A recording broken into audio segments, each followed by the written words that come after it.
And am I going to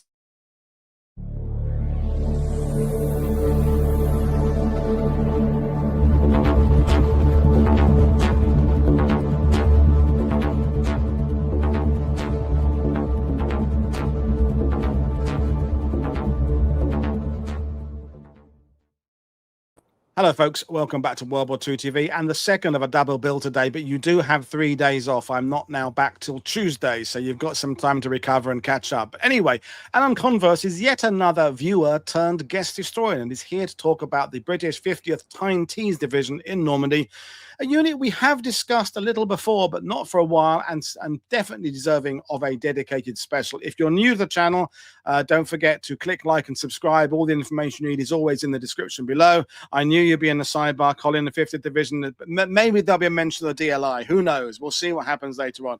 But I'm going to bring in Allan now. Oh, there we are. Good afternoon, Allan, or more after. How are you today? Oh, you're muted. You're muted. You've muted yourself. Yeah, thanks. Yeah, I'm fine, Paul. Thank you for asking. Very glad to be here. Grateful you gave me the opportunity. Great channel, you know, and hello to all the fellow sidebar warriors there. Brilliant. So how do you define yourself? Because I love when you have a new guest. I know, as you say, you're one of the sidebar warriors under your pseudonym, under your pen name, but you know, some people say they're, you know, pure military historian. Some people look at the statistics. Some people it's a social historian. You know, you're an American talking about a British unit, but how do you have a label you give yourself? Well, I'm a historian. I have a lot of things that I do with that. I did commence author years ago, like a madman, and wrote a book. And now I'm doing stuff on community TV. I'm teaching community education with all sorts of history subjects, and people keep bugging me to do a YouTube channel.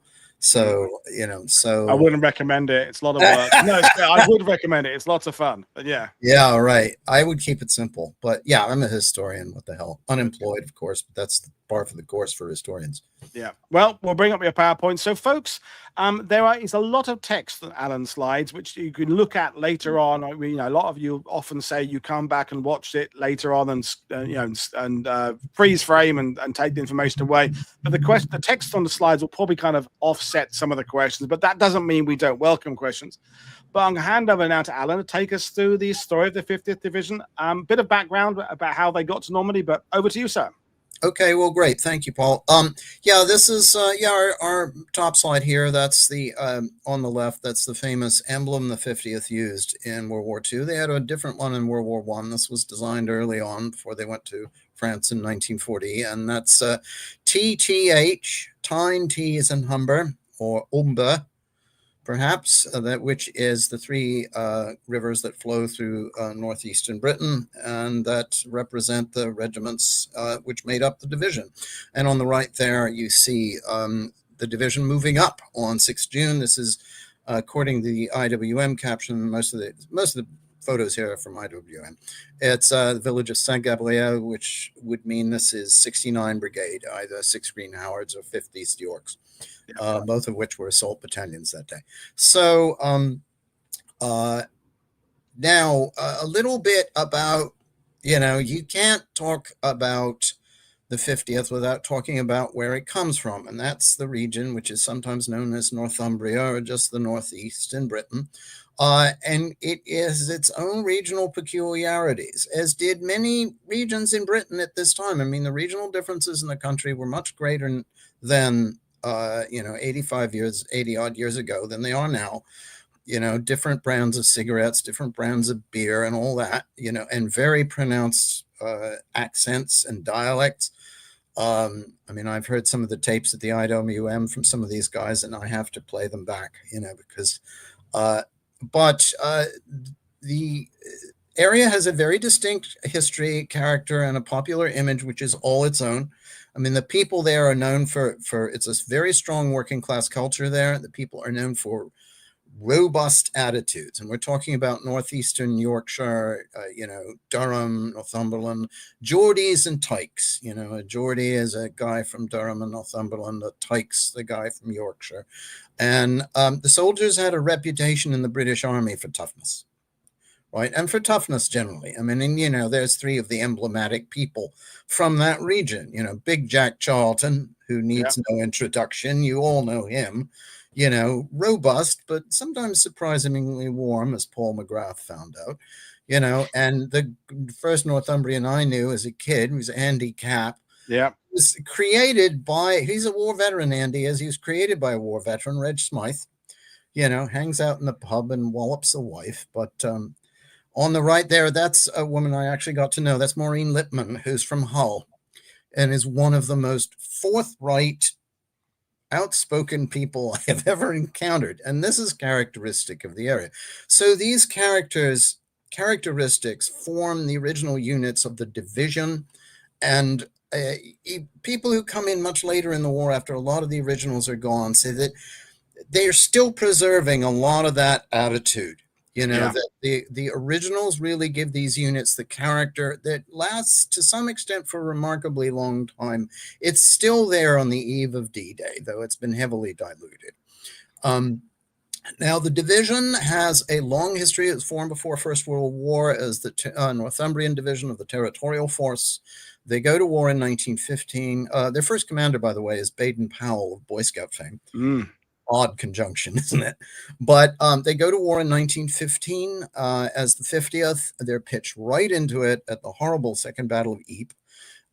And they are in all the big battles, pretty much. I think Cambrai is the only one they miss.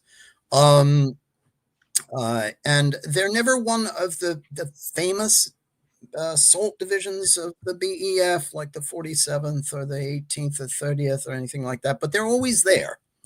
Right. They get badly chewed up in the German Spring Offensive in 1918, and they have to be rebuilt from units from outside their home area, which is an odd parallel of the division's history in World War II.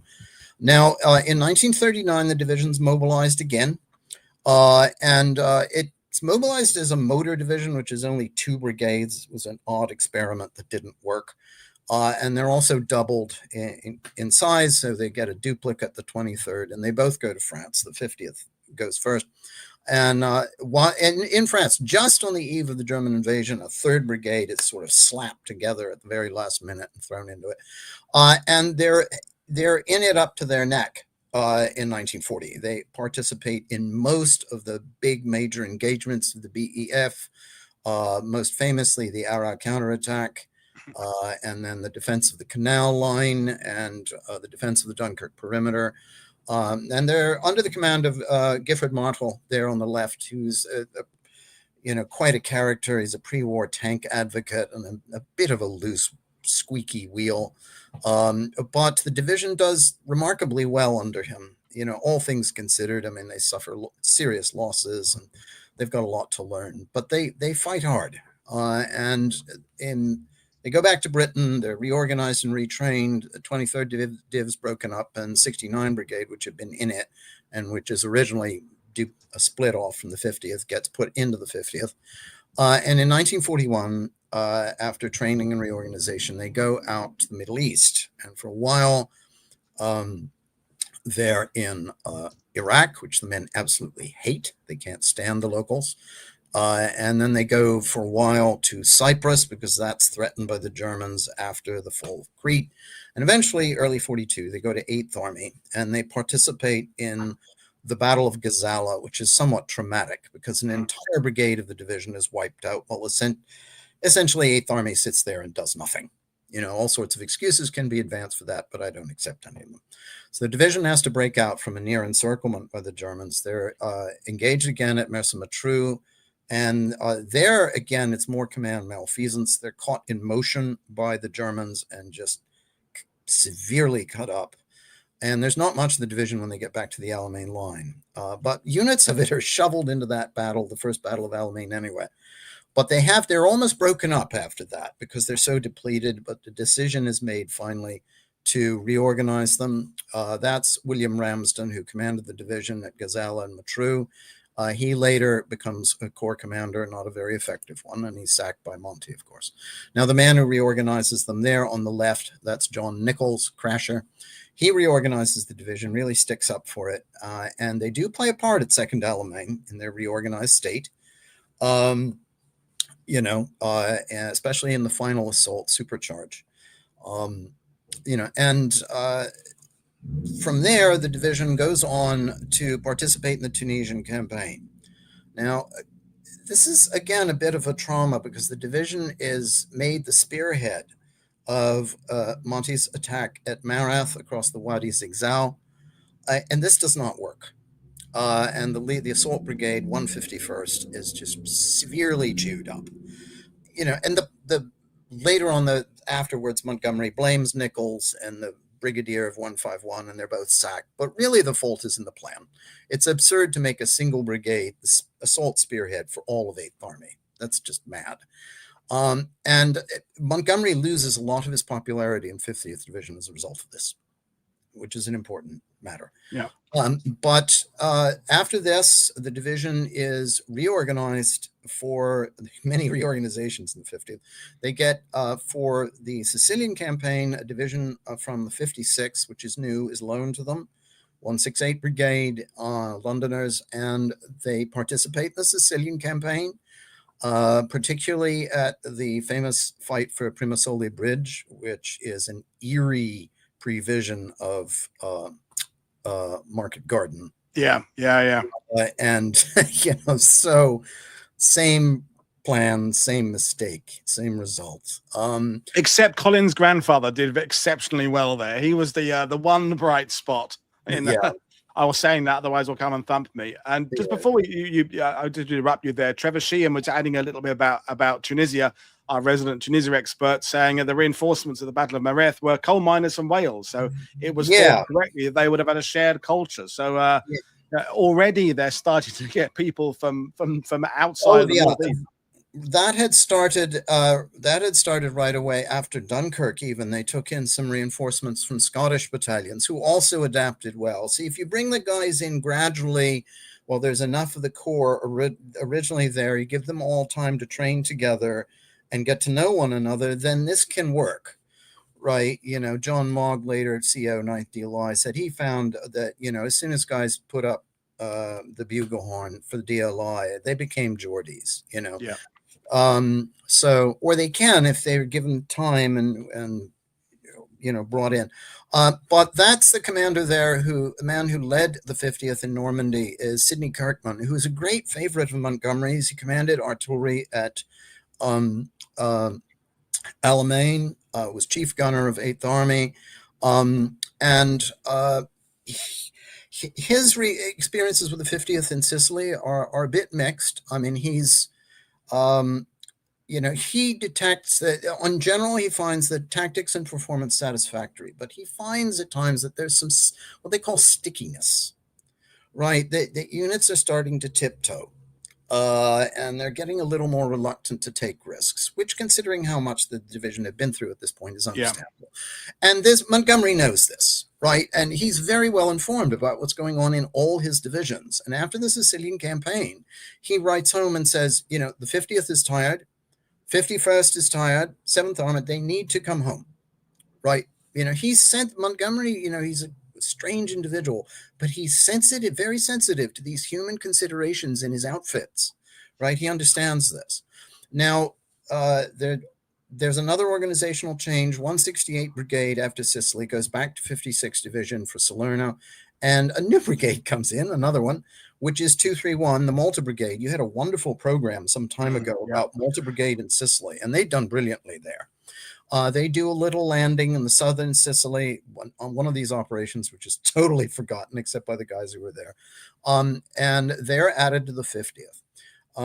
One thing that I should note that happens to the 50th in the period that after the campaign in Sicily is over, they're there for a good while and they get badly infected with malaria, which this was preventable. It's amazing the British Army, after so much service in tropical climates, didn't cotton to the fact that Eastern Sicily was horribly malarial.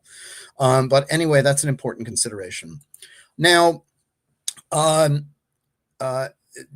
other signs you see in the 50th and Sicilian campaign is the 50th suffers nearly 41% of the total psychiatric casualties in 8th Army during the Sicilian campaign.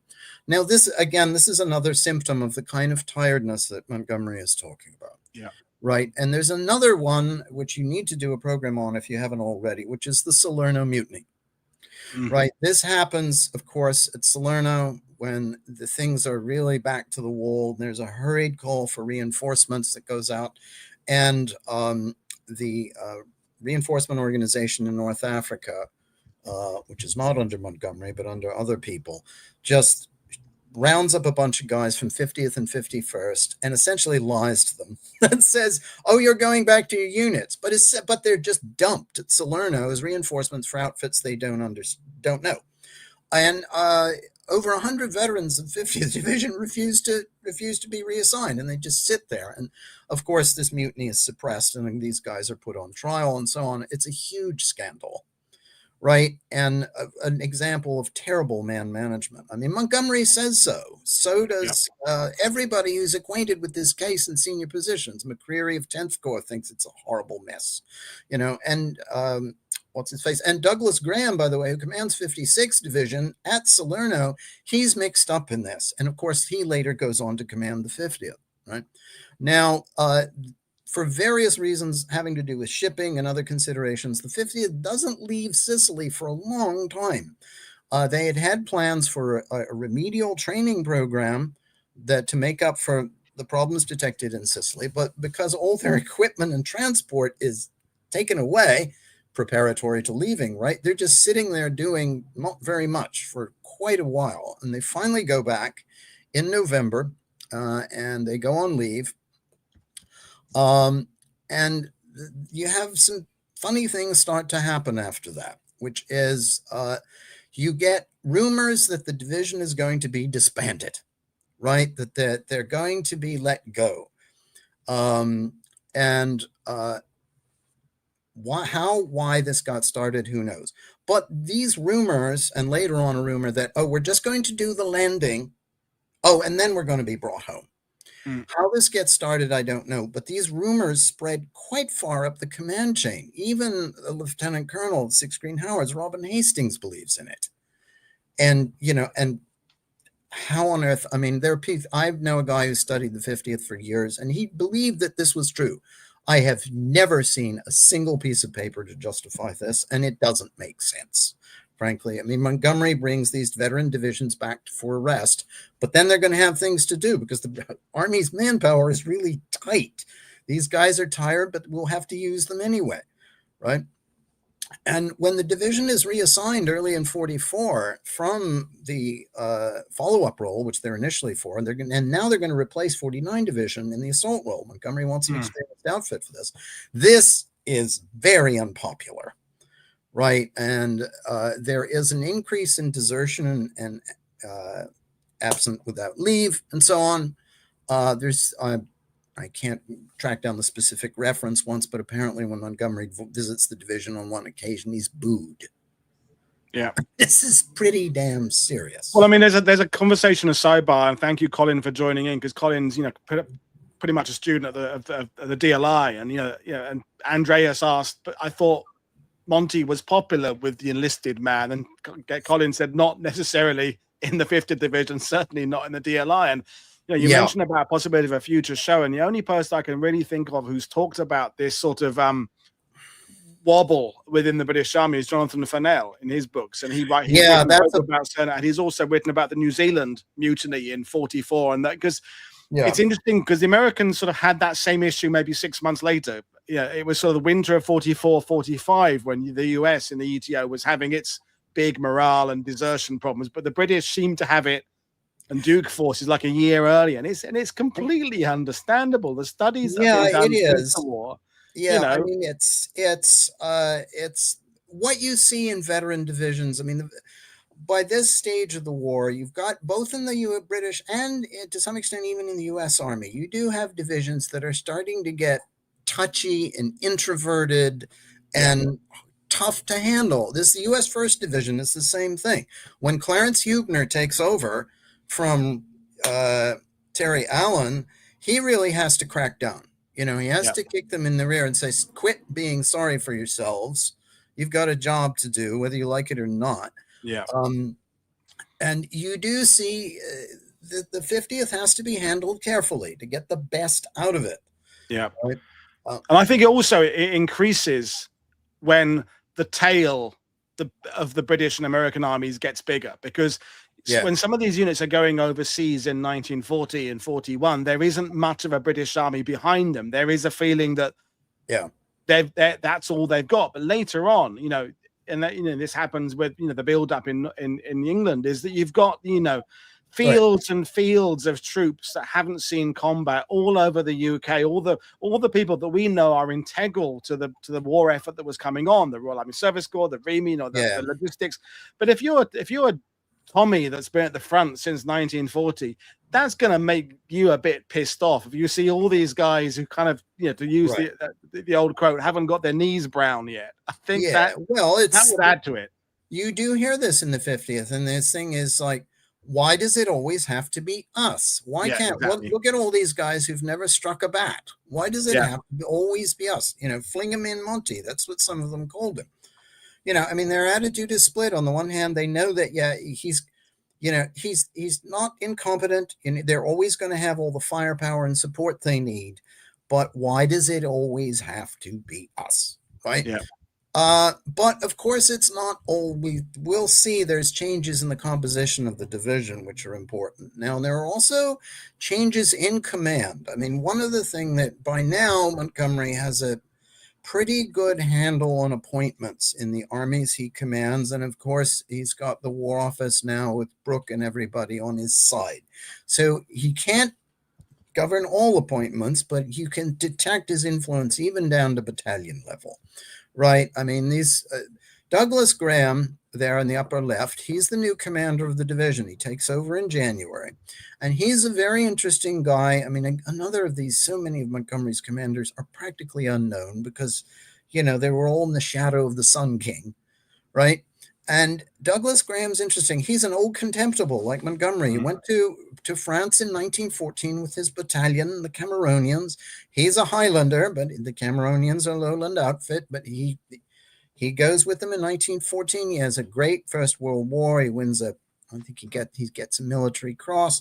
After the war, he passes Staff College. I think he's in the course of like 23 to 25 with all kinds of people who are later familiar. And in 1939, he's once again in the Cameronians. He's now a battalion commander, takes it to France, almost immediately recalled to take a brigade at home in the 9th Division, which is training up. And of course, after Saint-Valery, the 9th is renumbered the new 51st.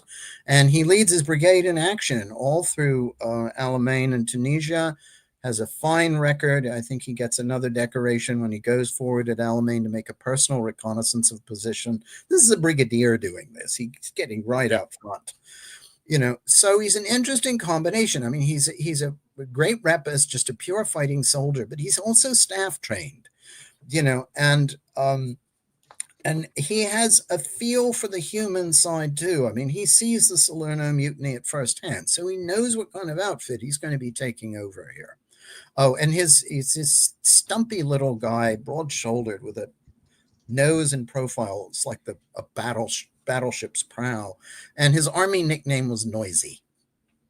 But he's got, in many ways, a new staff, a new command system, because of the brigadiers here, only 2 are holdovers from Sicily. Ronnie Sr., 151 Brigade, and Charles Norton, CRA. Everybody else is new to the division. And he's got a new GSO-1, Tony Charles, he had a staff certificate, but he'd been a battalion commander, 7th Royal Norfolks. As far as I know, he hadn't done any fighting yet, but he must have impressed the hell out of somebody, because he's plucked out of 7th Royal Norfolks and made a GSO of a fighting assault division, which is a hell of a plum, right? And now when Graham gets the assignment for Golden Beach and all the things he's got to do, he takes one look at it and says, I'm going to need more men, right? And so they get a new brigade, which is 56th, and the 3 battalions of the regular army are yanked out of whatever else they've been doing and shoved into this new brigade under E.C. Pepper, who's of course known as Peter. He hasn't done any fighting either, but he's filled a number of important appointments. He has a great rep as a tactician. And then you have 69 Brigade loses their longtime commander, Cook Collis, Red Ted, they called him. He was always up front. And they get a new guy, but who is also an old guy, he's a Monty man, Fergus Knox, had commanded 2nd Royal Ulster Rifles in 1940, 3rd Division. You know, that's the outfit that your relative later served in. Yeah. And he gotten decorated for that. He takes over 69 Brigade. Ronnie Sr. is a holdover, right? He was originally in the Queen's Brigade of 131 Brigade, 1/7th Queen's actually, which had been with the 50th in 1940 and then gone elsewhere. And then, of course, a fellow who's been referenced before by Peter Caddick Adams. You have Sir Alexander Stanier, they called him Sammy, Welsh guardsman, who'd at a very young age won a I think an MC in the First World War, and then distinguished himself in the hopeless defense of Boulogne, command of his battalion there. HGB Craycroft, Bernard Craycroft, had been brigade major of 1st Tank Brigade in the Arrow counterattack in 1940, and he briefly commanded a brigade in Italy, 4th Armored, I think. He's brought back from Italy to take the 8th Armored Brigade, a well-known desert outfit, which is put onto 50th in the assault phase, and is going to spend most of the Normandy campaign working with the 50th, also works with several other divisions, but they're practically integral to the division at this point, right? 56th is officially an independent brigade, but really part of the 50th as well. Not much to say about Charles Norton, except he'd been in command of the guns all through Sicily and had always done a fine job, as the artillery of the 50th will do later on. This fellow, and they get a new sapper, R.L. Willett. He's an interesting guy. He's a territorial, and he'd been in the steel industry in Wales for a long time. He was a brilliant engineer. He'd won a decoration in 1940 for blowing up a bridge right in the Germans' faces, taking pause while doing that to rescue a woman on the bridge who would otherwise have been blown to pieces. And he's also he's plucked out of 79th Armored. He had been working with the funnies. In fact, he even developed the mine exploding device. So he's perfect for the assault role that they're going to do.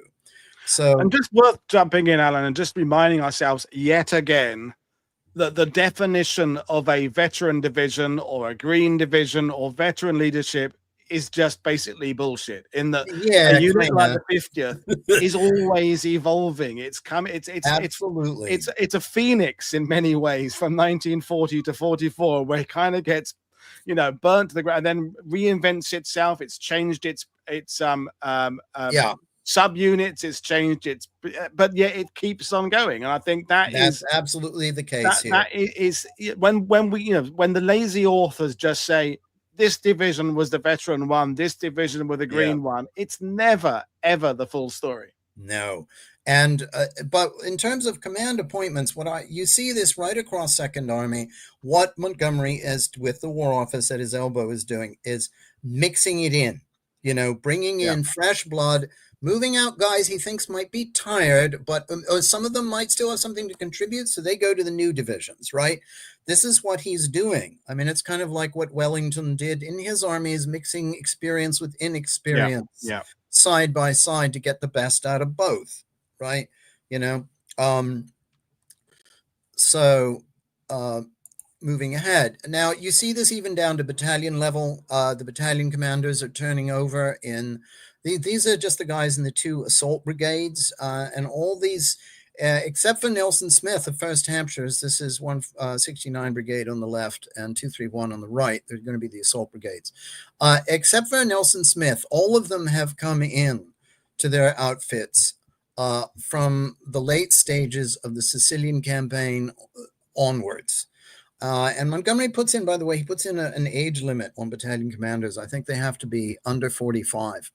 For Normandy. He isn't able entirely to hold to that, but that's the ideal. And this fellow there in 6 Green Howards, that's Robin Hastings, wrote an interesting memoir, very opinionated young man. He was from the Rifle Brigade. He'd been an aide to Montgomery, right? And the other fellow, White, King's Royal Rifle Corps. You do see some prejudices in infantry appointments. The rifle regiments are favored. right? And also for some reason the Queen's Regiment. I'm not sure why. Mm. And that's Cosmo Neville there at 2nd Devons. He had clashed with Wingate in Burma. He had a staff appointment under Wavell. And in most of those recountings of that incident, you learn nothing about Cosmo Neville, but he was an excellent soul. He later becomes a general, right? And he has to retire later on because of ill health, and he becomes a painter, and a good one. So interesting characters. Nelson Smith is an outstanding trainer. Really gets 1st Hampshire's up to snuff for the attack, right? And here are the new guys. You're bringing in whole new units.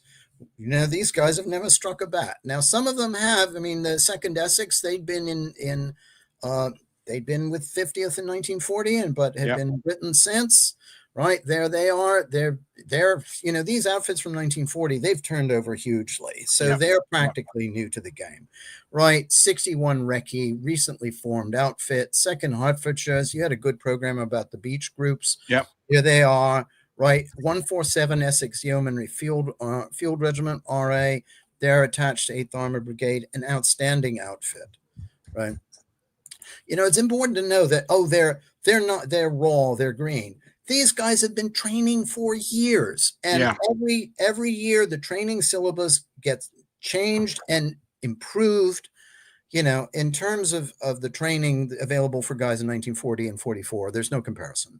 Now, this is just a brief organigramme, as the French say, to give you an indication of the team, right, that's going into here. And all the units that are either new to the division or have never fought before, or both, are in italics. And this gives you an idea. I mean, the total force for Gold Beach is about 38,000 men, which is over twice the size of a regular division. Yep. And you've got 47 Royal Marine Commando. You've got the beach groups, Hertfordshire's and Border Regiment. You've got a whole huge slice of armor from 79 Armored Division. You've got a squadron of crocodiles from 141 Royal Armored Corps.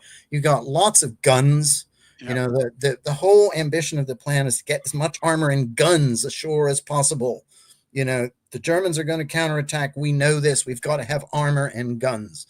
So you've got self-propelled AA batteries. You've got 7 Medium Regiment who work with the division in the desert. You've got a U.S. Army self-propelled artillery battalion, the 987th, 155 millimeter guns on track chassis, for God's sake, right? And all of this, and sapper companies just to deal with the mines and obstacles, and all of this has to be pulled together and trained up in just a couple of months.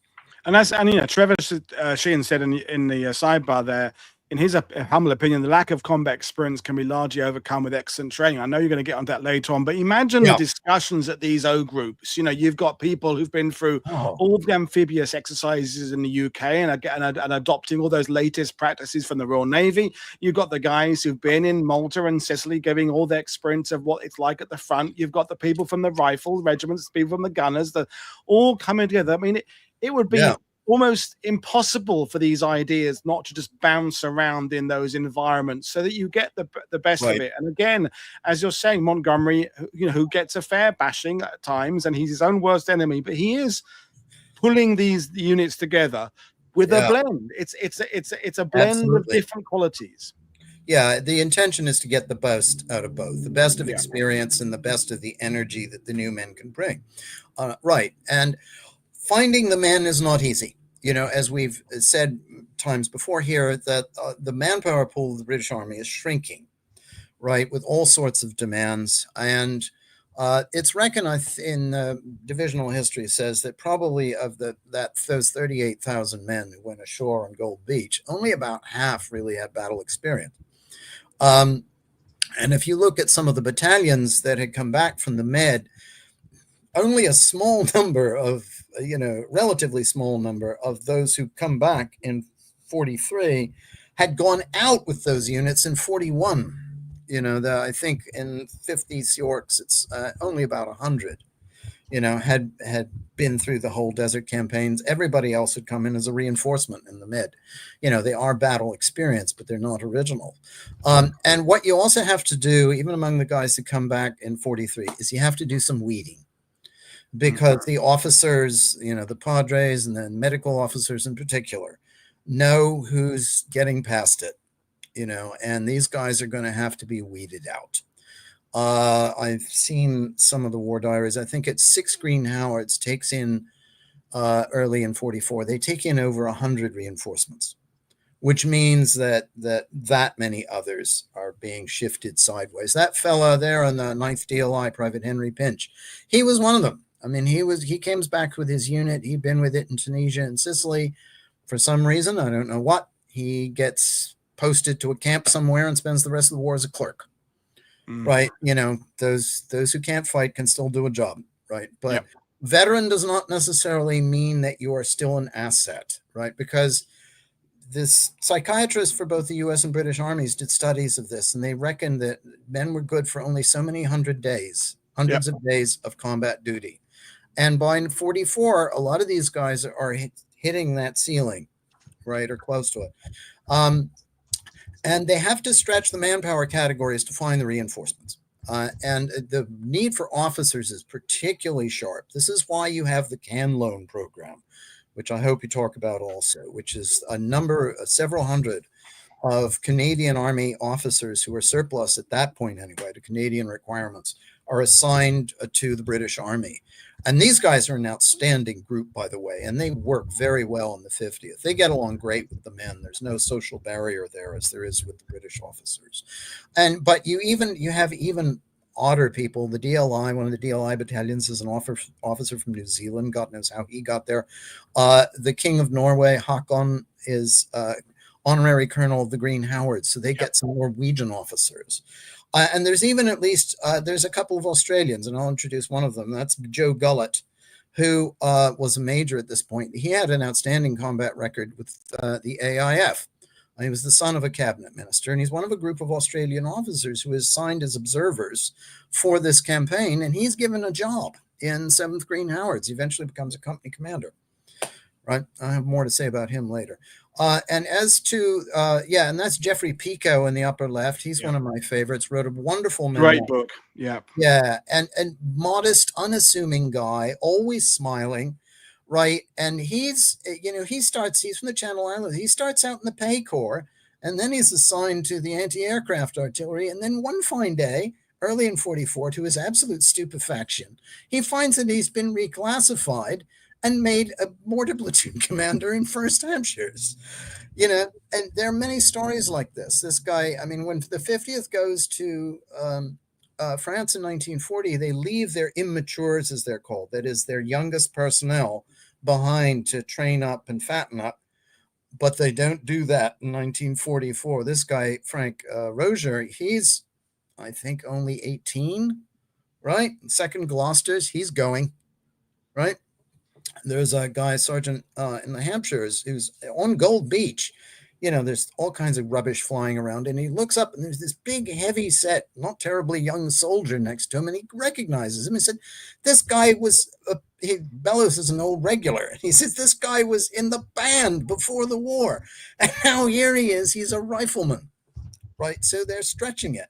And this continues right up and literally until the very last minute. I mean, John Mogg doesn't join 9th DLI until May. 2nd South Wales Borders, I think, is taking guys on as they're getting on the boat. Right. So, the other thing I think that needs to be impressed on, is how busy all this was, how much had to be done in such a short period of time. Yeah. Now, here is, of course, is the well-known Gold Beach. I'm not going to say a lot about this. You all know this. You have at either end, you've got 2 sectors, Jig and King, and they're rather similar. There's a swampy stretch in between, high ground behind both. The high ground is closer on Jig, I think, than it is on King.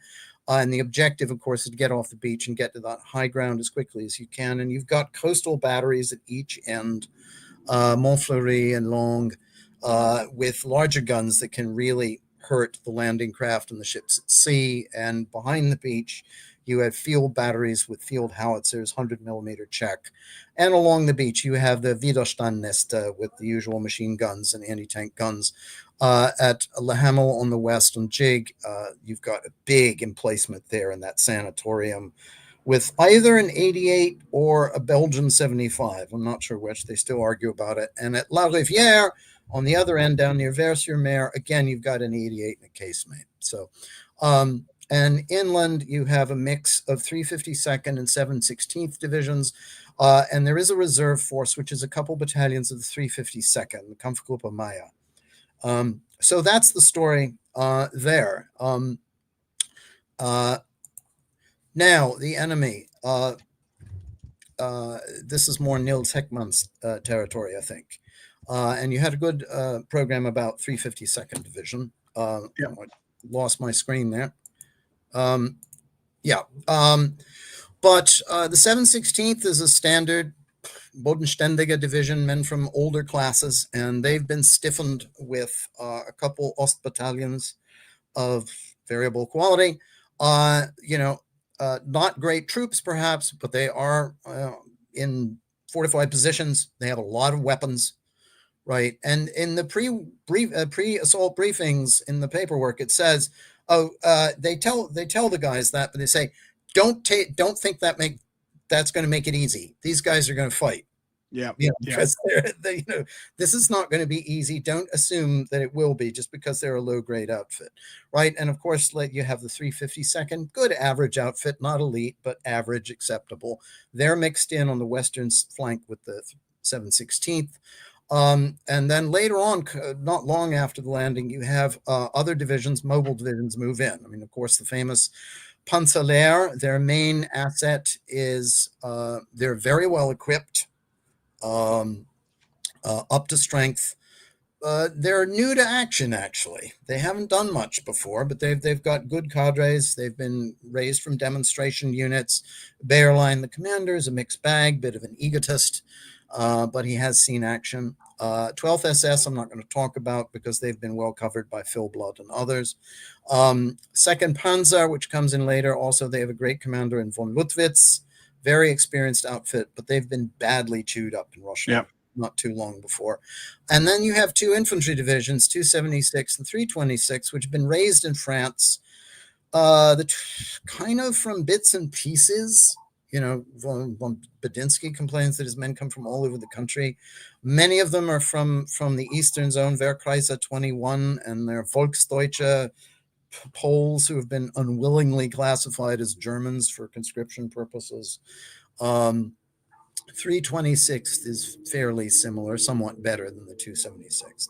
So the quality of the experience, the personnel, the training, and the equipment is mixed in these outfits. I mean, it's the German army is by no means all the Panzer Stars. And even within the Panzer divisions, there's fluctuations in levels of equipment, experience, personnel, etc. 24th Lancers, when they get into battle against Panzerlehr, I think at Roré, they said that tank crews don't seem to be terribly well trained. So the very definition of a mixed bag, I think. The absolutely, absolutely correct. Now, and of course, what's the basic task? Well, first of all, you've got to get ashore. You've got to get those coastal batteries taken care of because they can do a job on the shipping, right? And to the west, you have Port-en-Bessin and Arromanches. Those are prime targets. Arromanches, you need that for the Mulberry. Port-en-Bessin, that's where Pluto is going to come ashore, and you have to reach out and touch the Americans there. On the left, you got to maintain touch with 3rd Canadian Division. Bayeux is an important town and a road hub. And by the way, if you see that central map there, it's also going to be the center of the admin area. This is, the whole supply area for 2nd Army is right around Bayeux. So you need Bayeux and a good stretch of terrain around it. Now, the objective for the end of the day is to reach the line of the Caen-Bayeux Railway, right? But the hope is that you can get a mobile column ashore. This is a hope, based out of 8th Armored Brigade, and they're to try and get down to Villers-Bocage. Yep. That's right, all the way to Villers-Bocage. But when I first discovered 24th Lancers had a Villers-Bocage as their final DDay objective, I was like, what? Right. Things would have to have been going very, very, very, very well. Well, indeed, yes. And as your friend Mr. Harrison said the other day with regards to Caen, it's an aspiration. Yeah, exactly. But the plan is to get this outfit form a mobile column from 8th Armored Brigade with 24th Lancers and 1st Dorsets from 231 Brigade and get down there if they can, right? So, and the plan, of course, is 231 Brigade is going to come ashore on the right at Jig with Sherwood Rangers, DDs, and support. 56th Brigade is going to follow them. 47 RM Commando to get the hell out to Port-en-Bessin and take that. And then the mobile column. And on the left, you have on King Sector, you have 69th Brigade coming ashore, followed up by 151. And here, 47 Dragoon Guards are going to be the armored support. And of course, you have Westminster Dragoons with Crabs and 6th Assault Regiment with Avries on both beaches, right? And as soon as possible, 7th Armored Division, which is supposed to be the real weight for the inland thrust, is going to come ashore, right? So that's the plan, right? Now, training. Originally, when it was going to be a follow-up formation, the 50th in the early weeks of 1944 is doing a lot of the basic work, right? You know, all the way from, you know, individual rifle shooting up to company battalion attacks to working with tank infantry with 9 RTR. And at this point, they're all based around Bury St. Edmunds in East Anglia.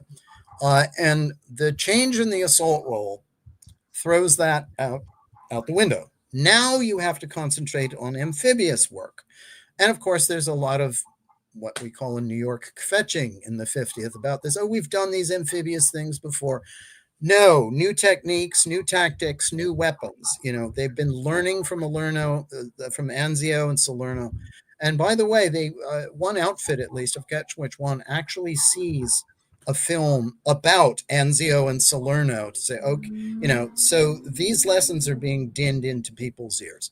Yeah. So what they have to do is completely shift focus at a relatively short time, too, by the way, you know, January or February. So the pace of training immediately picks up.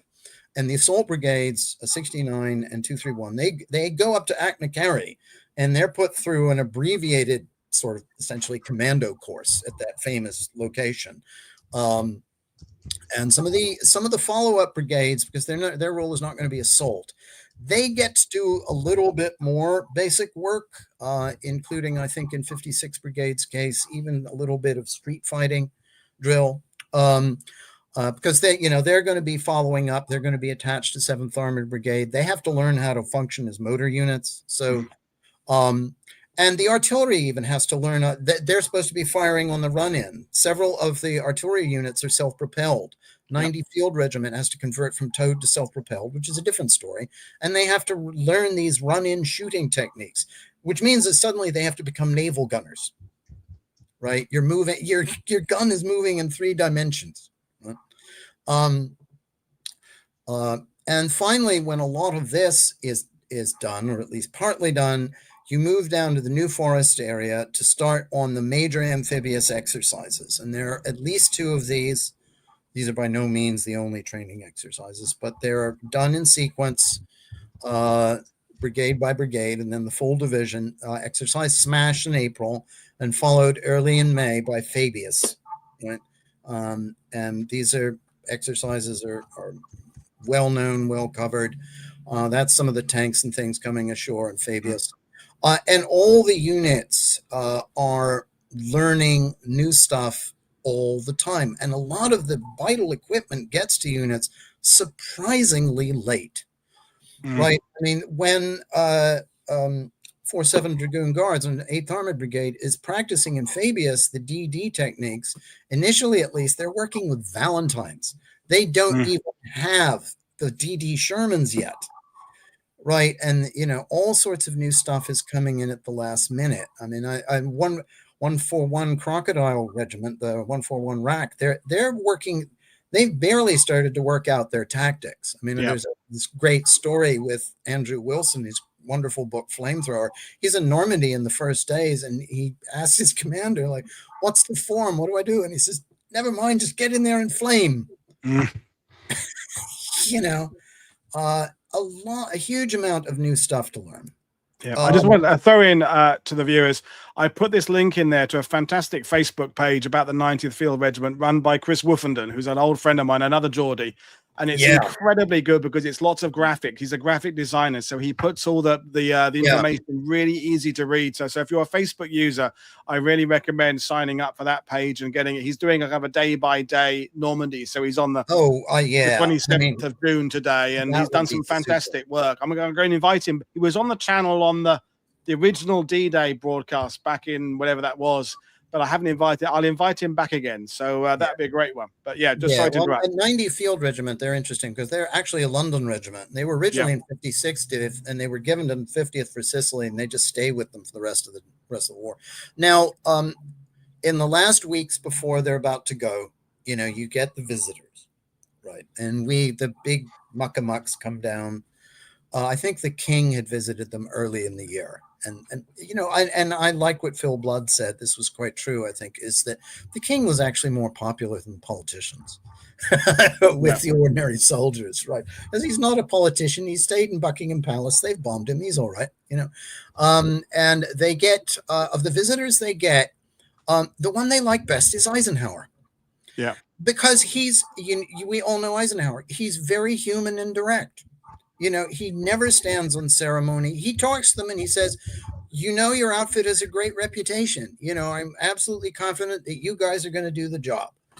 And coming from somebody who has no swank whatsoever, this means something, right? They like Ike. You can see why he became president. If he can, even the British can like him, right? And finally, as they're getting on the boat, by the way, Churchill, Bevan, and Smuts come down to watch them embark. And there's this great moment, Bevan, of course, is the great labor leader in the cabinet. And some of the guys in the 50th yell at him because they're from the Northeast, working class culture, and saying, "Shall we get our jobs back after the war, Ernie?" So they move into the marshalling camps in the New Forest. And in the last days before the embarkation, these are sealed. You can't go in without a pass. You can't go out without a pass. And of course, they're not giving out passes.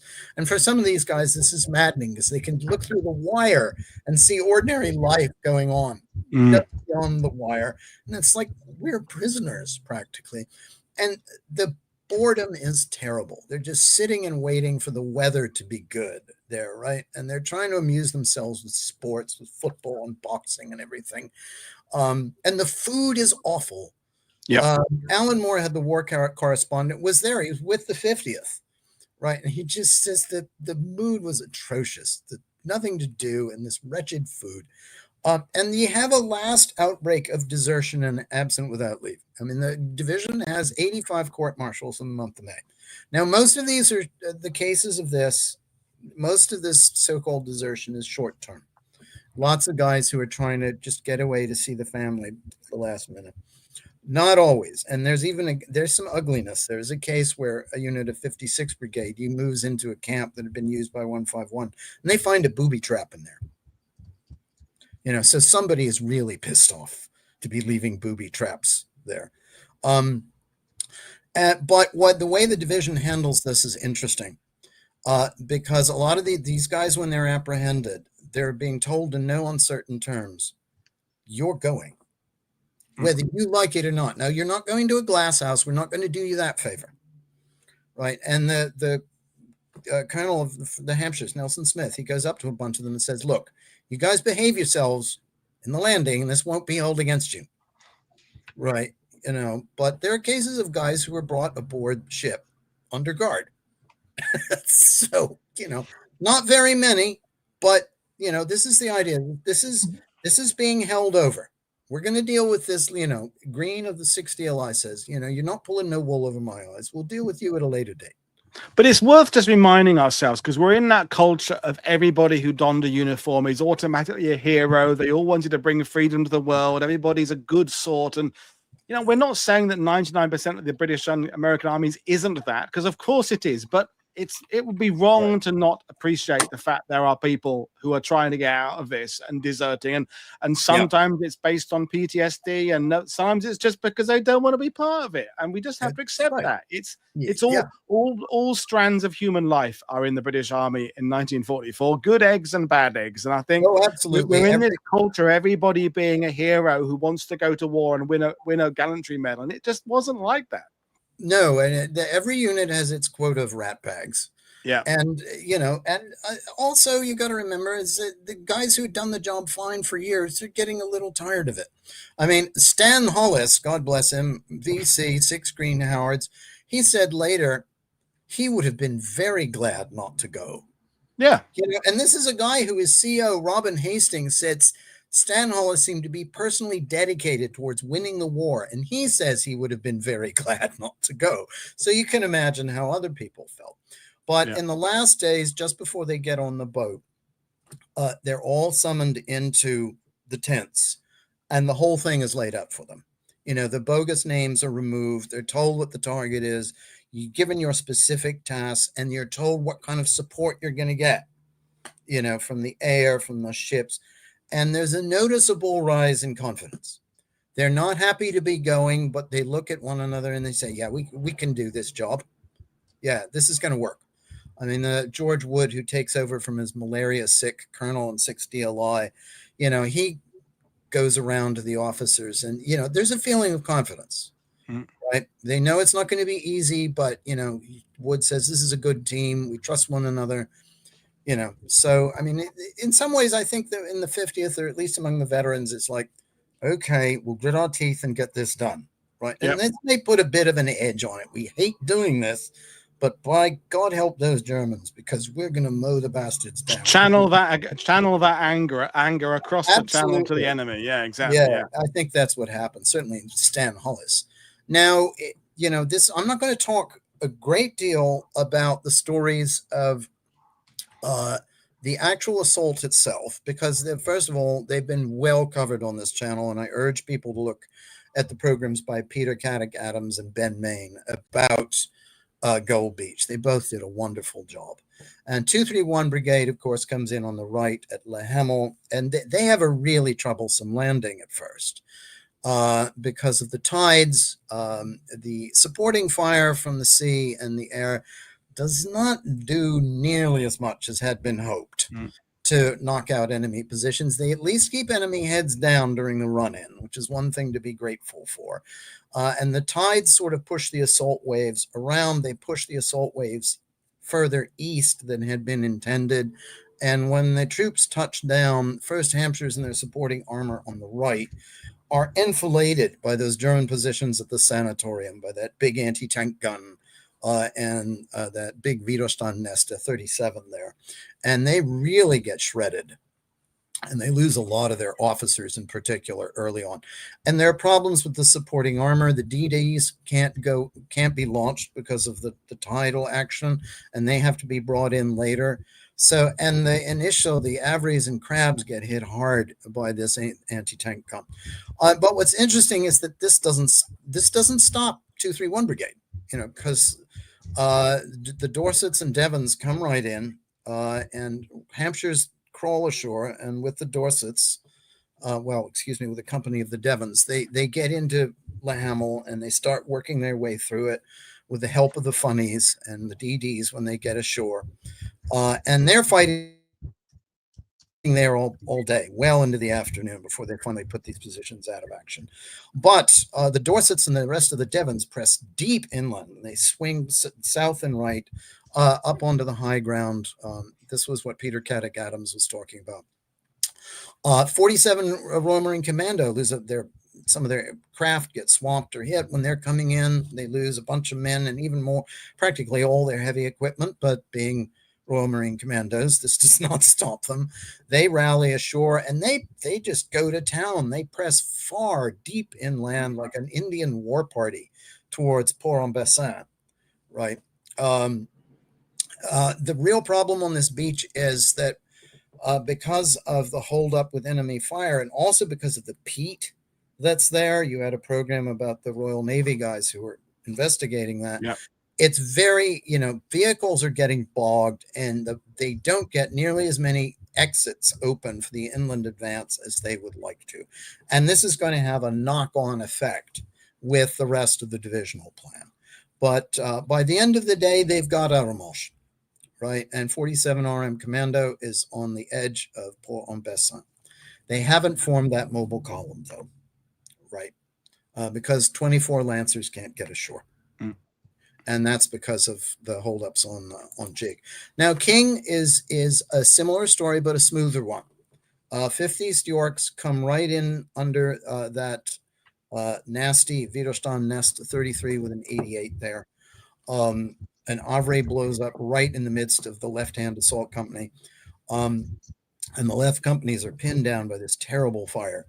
But the right companies get over the seawall. The Germans are chucking grenades over the wall, but the right-hand companies get over it, swing round. The armor comes in, a DD, a Crab, and an Havre team up to pummel this Widerstand Nest. And 6 Green Howards gets through on the right with the help of the funnies and everything. And this, of course, is where Stan Hollis goes God mode. Right. And once they crack the outer defense, they get round behind La Riviere and they take it from the rear. They go great guns. 69 Brigade does. They press rapidly inland. 151 Brigade comes in behind them, and they actually run into, we all know about the famous counterattack by 21st Panzer Division on Sword, but here, this is the only other place where there's real German counterattack. There's this 2 battalions and some SP guns of Kampfgruppe Meyer, 352nd Division. They've been moving around like a yo-yo because their commander can't decide which is the greatest danger. They're finally committed to gold. And 50 Division just rolls right over them. I can't find any coherent good accounts of that action, apparently because not many Germans survived it, and also because it was so disorganized that 50 Div didn't pay much attention to it. There is one encounter at Croilly where 47 DG loses a few tanks to the SP guns, and they get hit by some errant naval gunfire. But that's it. This is the closest the Germans come to a real counter thrust, except at Sword, and it's a complete flop, flop. Just a pebble in the road. Now that is the story of the landing. By the end of the day, they have Arromanches. They've got one gun at the long battery is still active, but the next day they take that out. On June 8th, early on June 8th, they finally get Port-en-Bessin. I think the Devons have to come up and help the commandos. And 69 and 151 brigades are, they haven't quite reached the line of the railway, but they're awfully close. And 56th Brigade halts outside Bayeux at nightfall. But clearly Bayeux is in hand. Now, what's interesting, a couple of interesting points before we move on here about the immediate aftermath of this that I'd like to make just about the landing and what follows. First of all, you find in LF Ellis criticizes in the official history, criticizes what he calls a lack of urgency. And by, I think, 50th and also some of the other assault divisions, he does not know what he's talking about. Because first of all, 50th gets quite close to its D-Day objective. When he's talking about, with reference to Bayeux, 56th Brigade has to land on the wrong beach. They were supposed to come in on Jig, but they can't do that because Jig is under fire. So they come in on King, and there's 3 brigades plus armor trying to get through this funnel on King Beach, right? And then they have to go cross lots because the roads don't run that way to get over to the neighborhood of Bayeux. Right? And then they can't move on Bayeux because 231 Brigade in front of them is still fighting through the high ground around Rye and so on. And I just think it's worth mentioning that high ground, or the Mauvain Ridge, I think is kind of got what PCA starts talking about, and I've started adopting that, is that not that we want to go down the massive rabbit hole of comparing gold to other beaches, but Sword, of course, there are those dangerous inland positions, Morris and Hillman and etc. But they're mapped. The Allies at least know what the fuck where they are. They've kind of got them on all that stuff kind of hidden in the woods. And I'm sure people like Paul Reed is watching that have been around those areas between Rion, Bassenville, and Mauvain, and there were all these little copses and woods. There's the Herod's Well position that Time Team did a dig on, whether that was 20 years ago now, and none of them are like Pointe du Hoc. None of them have got 155 millimeters, but they've all got to be cleared. They've all got to be reconnoitered, scouted, attacked, cleared, and then the ones beside it cleared. And I think there's never enough talk about the effort the 50th did clearing areas that essentially weren't on their maps. It broadly speaking. Yeah, I mean, the 231 Brigade especially. And, you know, and also another thing, I mean, there's just about Bayeux. I mean, there's Tom Holland's book about Sherwood Rangers, which is, for the most part, an excellent book. He has this incident where, you know, late on the first day, Sherwood Rangers are up there with 56th Brigade, and they go to 56th Brigade and say, look, Bayeux's right to Essex specifically, and say, look, the Bayeux's right there, and you've had patrols in there, and the French civilians are saying that the Germans have left. But the brigade and 2 Essex won't move in there, right? And this is kind of like a backhand to 56th Brigade, but except that it isn't. Because Bayeux, you've been there. It has narrow streets, right? And later on the following day, when they actually tried to get some Shermans through there, some of the streets are so narrow, they're knocking chips off the buildings when they try to turn around.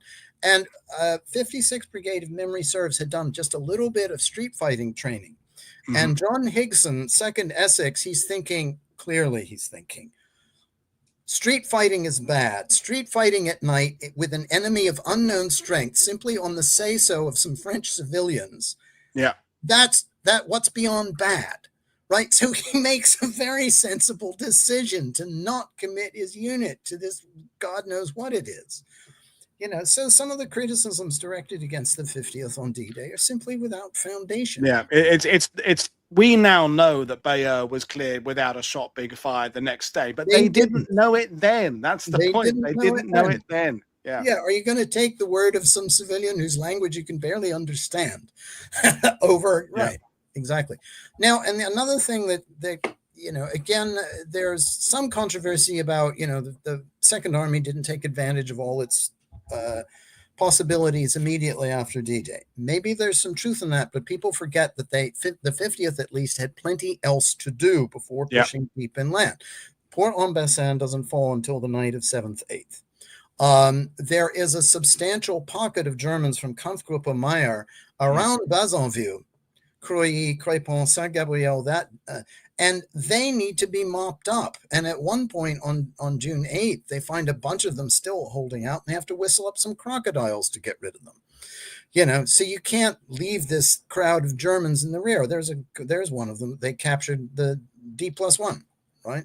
And I think there are even some guys holding out down on the beach. I mean, Second Hartford have to deal with them, right? And of course, you have to make contact with the Americans. You have to make contact with the Canadians on your left. Now, you remember I said some in the 50th had seen this film about Anzio and Salerno. They teach different lessons.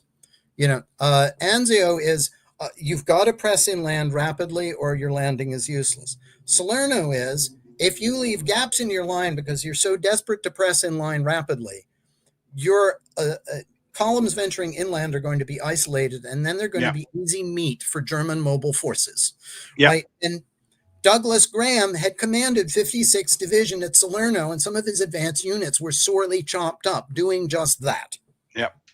So, you know, Dempsey and everybody else, they make what I think is in the end the sensible decision to clear up business and have a tight, solid beachhead before moving inland. And let's not forget, Alan, that the 5th Corps aren't exactly, you know, pulling up trees over to the west, and the Canadian 3rd Division to the east are dealing with that pesky 12th SS Division. That's right. It's not like the 50th are in some ways being the only slow ones. Everything is, you know, D-Day has been a roaring success, but the front is not quite stabilized yet. So I think you're right. The 50th Division have been an easy target over the years to kind of single out for you know, they're not really pushing ahead. Well, at this point, no one's pushing ahead with the speed that they're supposed to be, really. It's because the enemy are having a say is the main thing. Exactly. The enemy always has a say. Now, on Anyway. 8th June, just a little bit about the ground. I won't try not to say too much about this, but you know the ground. You've been there. Unfortunately, I haven't. But the ground that the 50th is going to fight over for the better part of 2 months, God knows, is, well, what you've got is you've got the main highway running south from Bayeux to Tilly-sur-Saulx, and then that angles off southwest towards Villers-Bocage. You have secondary roads to the west that go to Viby. And at Fontenay-le-Penel over here, east of the Saulx, there's another road that splits, and one branch goes through Tilly, Langeuve, La Senaudière, La Belle Épine towards Ballois and the Forêt de Cerisy. And another branch goes southwest through Otto, evil place, a whole bunch of Lyon Vert, Croix-des-Landes, and then on to Bricassard and finally Caumont, right? And the ground like east of the Saulx and especially beyond the railway is relatively open. But as soon as you cross that railway line going west, and as soon as you move south from Bayeux, it gets close very quickly. And the ground also rises, right? You're moving it's not your complete classic thick bocage of Saint-Lô, but there are these, as you said, there are these high points, there are ridges, there are choke points, there are little bridges over rivers. It's a little bit of everything, really. I always feel the Sword Beach area is fairly open. But the Gold Beach sector has, frankly, a bit of everything for the next 20 miles. That's right. That's right. And I mean, when 69 Brigade comes ashore on D-Day, the ground immediately beyond the bridgehead, right up to the line of the railway, is fairly open. I mean, they're chasing, their tanks are chasing Germans through the wheat, just blazing away with their Brownings. But this is a different story, right? And the country is increasingly close and rugged to the south and west. And finally, beyond the road to Caumont, you've got some ridges that are rising up towards Villers-Bocage along these narrow little stream valleys, right? That little image in the upper left sort of illustrates it. You're looking southeast across the Saulx Valley, just north of Tilly there. Now, on the 8th June, they get Port-en-Bessin, and the mobile column is at last formed. And this is 24 Lancers, 1st Dorsets, and 61 Recce. And they're the vanguard for a thrust that's also going to include 7th Armored Division. And they move south on that day. And almost immediately, they run into Panzerlehr, or advanced elements thereof. And what's remarkable is they're able to identify Panzerlehr immediately. This is one thing that's interesting throughout the campaign. You see in the intelligence notes, the British are able to identify their German units pretty damn quickly, which means that German prisoners are, they're willing to talk sometimes. Now,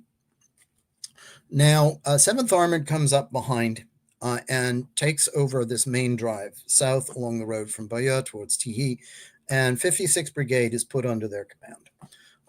And the 50th is going to advance on 2 axes, one to the east of the Saulx through Audouille, Christaux area down to Saint-Pierre on that side, and further to the west down the valley of the Our around La Belle Épine and La Senaudière with 231 Brigade. But what follows is a series of very savage fights on several fronts. This is heralded on 8th June when 2nd South Wales Borders tries to take a German regimental headquarters at Souilly-Chateau, which is just northwest of Bayeux. This is one of these last engagements near the bridgehead, and they run into a hornet's nest there. They lose their CO. I mean, the unit fights well, but they run in, but it's a hasty attack. See, this is what happens. There's a lot of urgency to get forward. And this is what happens when you're urgent. Sometimes you neglect Recce. And this is what happens at Souilly. Unit acquits itself well, but it's a bit of a mess. And things only get more unpleasant. 8th DLI with the 8th Armored Brigade thrusts down just northeast of Tilly. They push 8th DLI into Saint-Pierre, and the unit is besieged there, right? There's a fierce Panzerlehr counterattack. It's kind of like the Alamo, and they drive the Germans off, but unit has to withdraw up to point 103 where there are a couple armored regiments and also 5 East Yorks and 1st Dorsets come in there too. And again, it's another, Rorke's Drift there. They call it Tiger Hill, I think. A real savage fight with German counterattacks all around.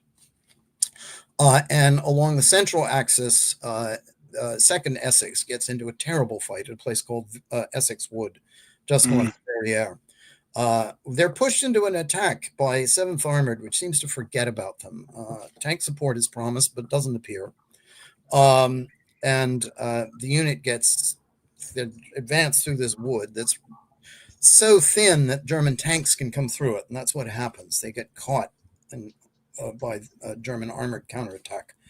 And the unit fights very well. They don't break. They suffer terrible losses. They're pushed back, but they rally and they fight on through the night. And the 2IC gets back to 56th Brigade headquarters and summons help. But sadly, as a result of this, John Higson is sacked. Apparently because he didn't get his anti-tank guns up in time, maybe. It's possible also that he's being made a scapegoat for command confusion at higher levels. Anyway, but these are just previews of what's going to go on. And 56th Brigade, with the Gloucesters leading, they attack right into Tilly-sur-Seulles, but they can't stay there. Right, they counterattacks again, and this is the pattern. And then, of course, on 12th June, 7th Armored Division goes herring off towards Villers-Bocage down secondary roads to the west. And by the way, this was not envisaged really as a pincer movement by 7 Armored from one side and 50 Div from the other. According to the operational orders that I've seen, the idea was that 50 Division was going to pin the enemy around Tilly, not necessarily to break through, but to hold a firm base, which for Douglas Graham, you don't hold a firm base by sitting there, you attack.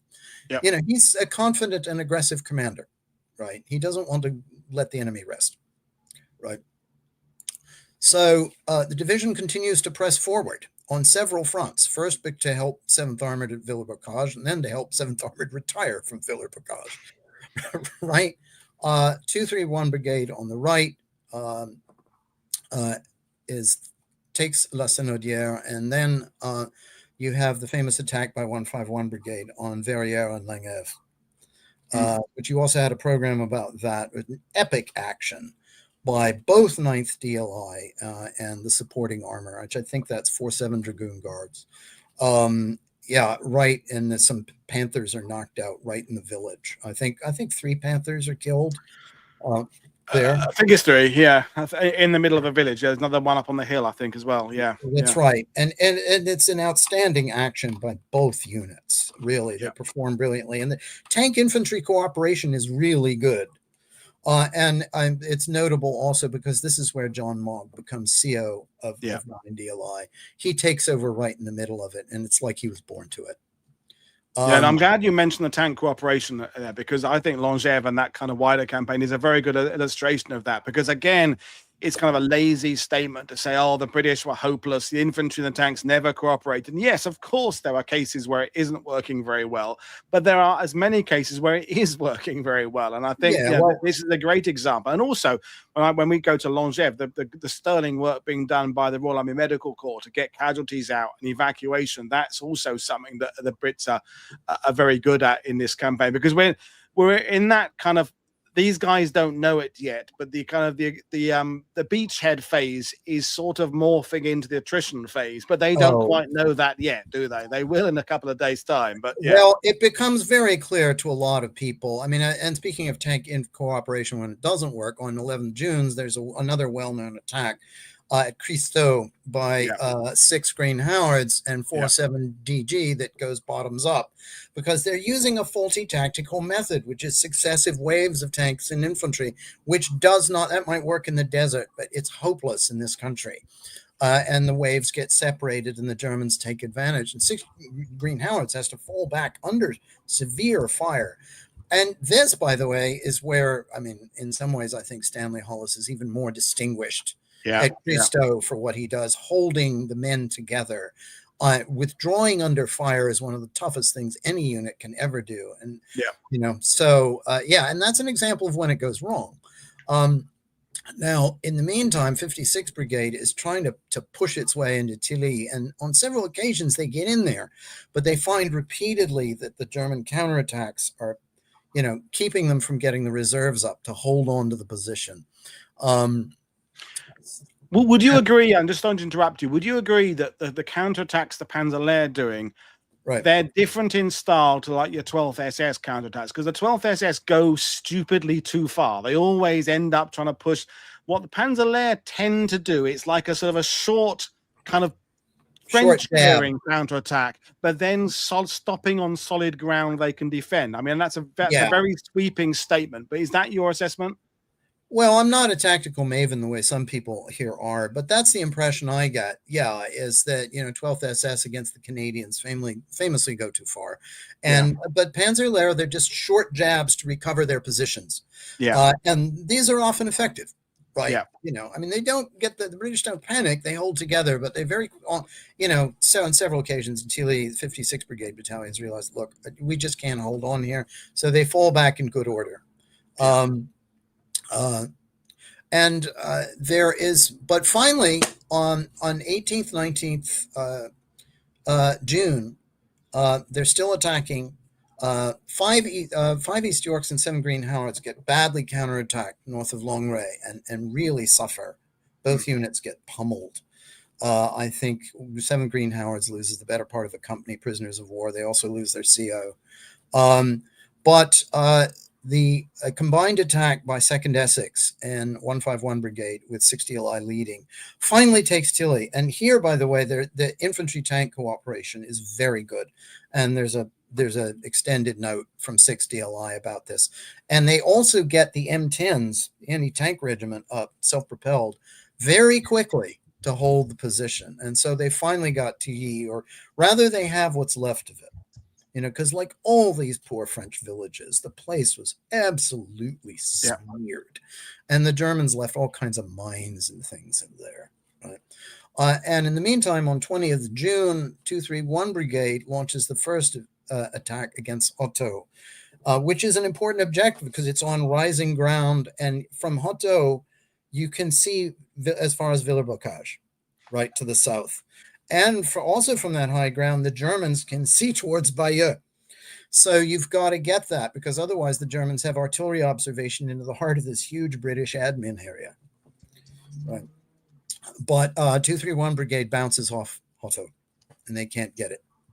And by this time, third week in June, there's been over 2,700 casualties in the division since D-Day. There were about 1,000 on D-Day itself. So, this is almost 3 times that. Now, from July 1944 is a curious period for 50th Division, because over to the east, right, you've got all these major operations happening, right? There's Epsom Martlet kicks off 28th June, then Charnwood to capture most of Caen on 8 July, finally the biggest, Goodwood, on 18 July. But the rest of Second Army is not doing nothing. I mean, there's a well-done book by Stephen Hart, I think it's called Colossal Cracks, which is about Montgomery's operational methods.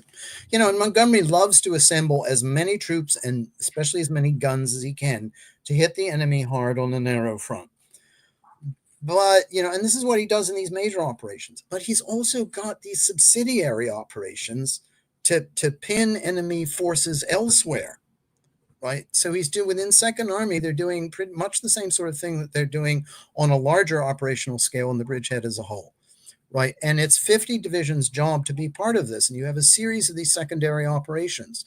There's Jupiter, 10, 11 July, Pomegranate Green Line, 16, 17 July, and 43rd Division, 49th Division, 59th, 53rd. They're all banging away. And 50 Div's part in this is called Operation Maori, and the main focus here is Hottot, right? If you get that line, if you get that road, you have observation to the south. And there are 2 phases to it. And by now, much of Panzer-Lehr, not all of it, has been pulled out of the line. And it's in bad shape. Bearline, I think, says he's lost half his armor around TD, right? But a new division comes in, 276 Infantry, and they immediately start getting prisoners and Polish deserters from this division. And Graham is rubbing his hands. He's saying, oh, he wants to attack. He always wants to be aggressive if he can. So the idea in Maori is that one brigade, which is 56, is going to attack to the southwest of Otto along that road through Grandville and get across the road there on the Bois Saint-Germain. You know all these places. You've been there. And while 231 Brigade is going to attack Otto directly. So this kicks off on 8th July with 56 Brigade on the right. And they make progress, but they run into something of a hornet's nest. There's, again, there's a position which their patrols hadn't detected, a big, like, underground thing there in the Bois Saint-Germain, and there's a strong counterattack, especially against 2nd South Wales Borders on the right, and they're cut off for a while. And that is kind of a mess. I mean, they counterattack 2nd Essex as well, but the Essex hang on. You know, so they get part of the objective, not all of it. But what's noteworthy is the Germans are using tanks. They've pulled Panzerlehr out, but there's still armor around here. And this is even more evident at Otto on 11th July when 231 Brigade goes in. And they've got 2 battalions up, Hampshire's on the right, Devon's on the left. And by now, 49 Division has taken over a good part of the 50 Div sector to the east. And so they get a lot of support for this attack. They've even got the guns of 49th Division firing from the east. And I think one of the DLI battalions in 70 Brigade helps out a little too. So 231 Brigade makes good progress at first, and then things come unstrung. There is a real problem in 1st Hampshire's. One of the attacking companies they lose some men, and what's more depressing is some men just leave. Right. And one company is reduced. They get down to about 30 men. They make progress. They actually get into the village. The lieutenant, the sole surviving officer, carries on with his handful of men right into the village. But of course, he can't stay. Right. And so the attack does not succeed. They gain some ground, but it's not what they wanted. And the brigade is in a kind of a sorry state afterwards. We'll get to that later. But what the division has succeeded in doing, despite these heavy losses and disappointments, is they've made Otto untenable. The place, they're across the road to the southwest of the village. They're very close to it on every other side. And after a week, the Germans pull out. And there you can see that's a terrain map, by the way, of the area they're fighting over. And you can see these red areas are very thick woods. And if you look, they're saying thick hedges and walls. Very thick hedges and walls. There's a comment by one of the armor officers who's supporting 56th Brigade around Bois Saint-Germain. He said, some of the fields were the size of tennis courts. Right? From everything, it is as bad as what they're facing around Saint-Lô, almost, the terrain isn't quite as dramatic to look at if you don't know what you're looking at. It doesn't quite have those, incredible, Lord of the Rings style sunken lanes, but it does have the, as you said, the rolling hills and the little bits of high ground and escarpments and ridges and above all those little copses. It's not, that you don't really get the copses and woods in the Saint-Lô. It is just hedgerows. I'm not saying which is worse. I'm just saying it's a specific type of terrain. Colin watching, Paul Reed watching, we know what it's like. But Ledger take definitely do. People like their company, they take tours, do that in their armor in Normandy kind of tours. But a lot of people just don't get to see that terrain. They don't get to stop and kind of breathe it in. It's interesting country. Well, and it's tough if you're using tactics which are based on where you're relying on the armor, which is constricted in these little fields, and the artillery fire. How can you keep up behind a rolling barrage when you've got to get over a hedge or a wall every 30 yards? It's not easy. But the Germans, thank God, finally pull out of Otto. Now, oh, very complimentary from Old Frontline. Thanks.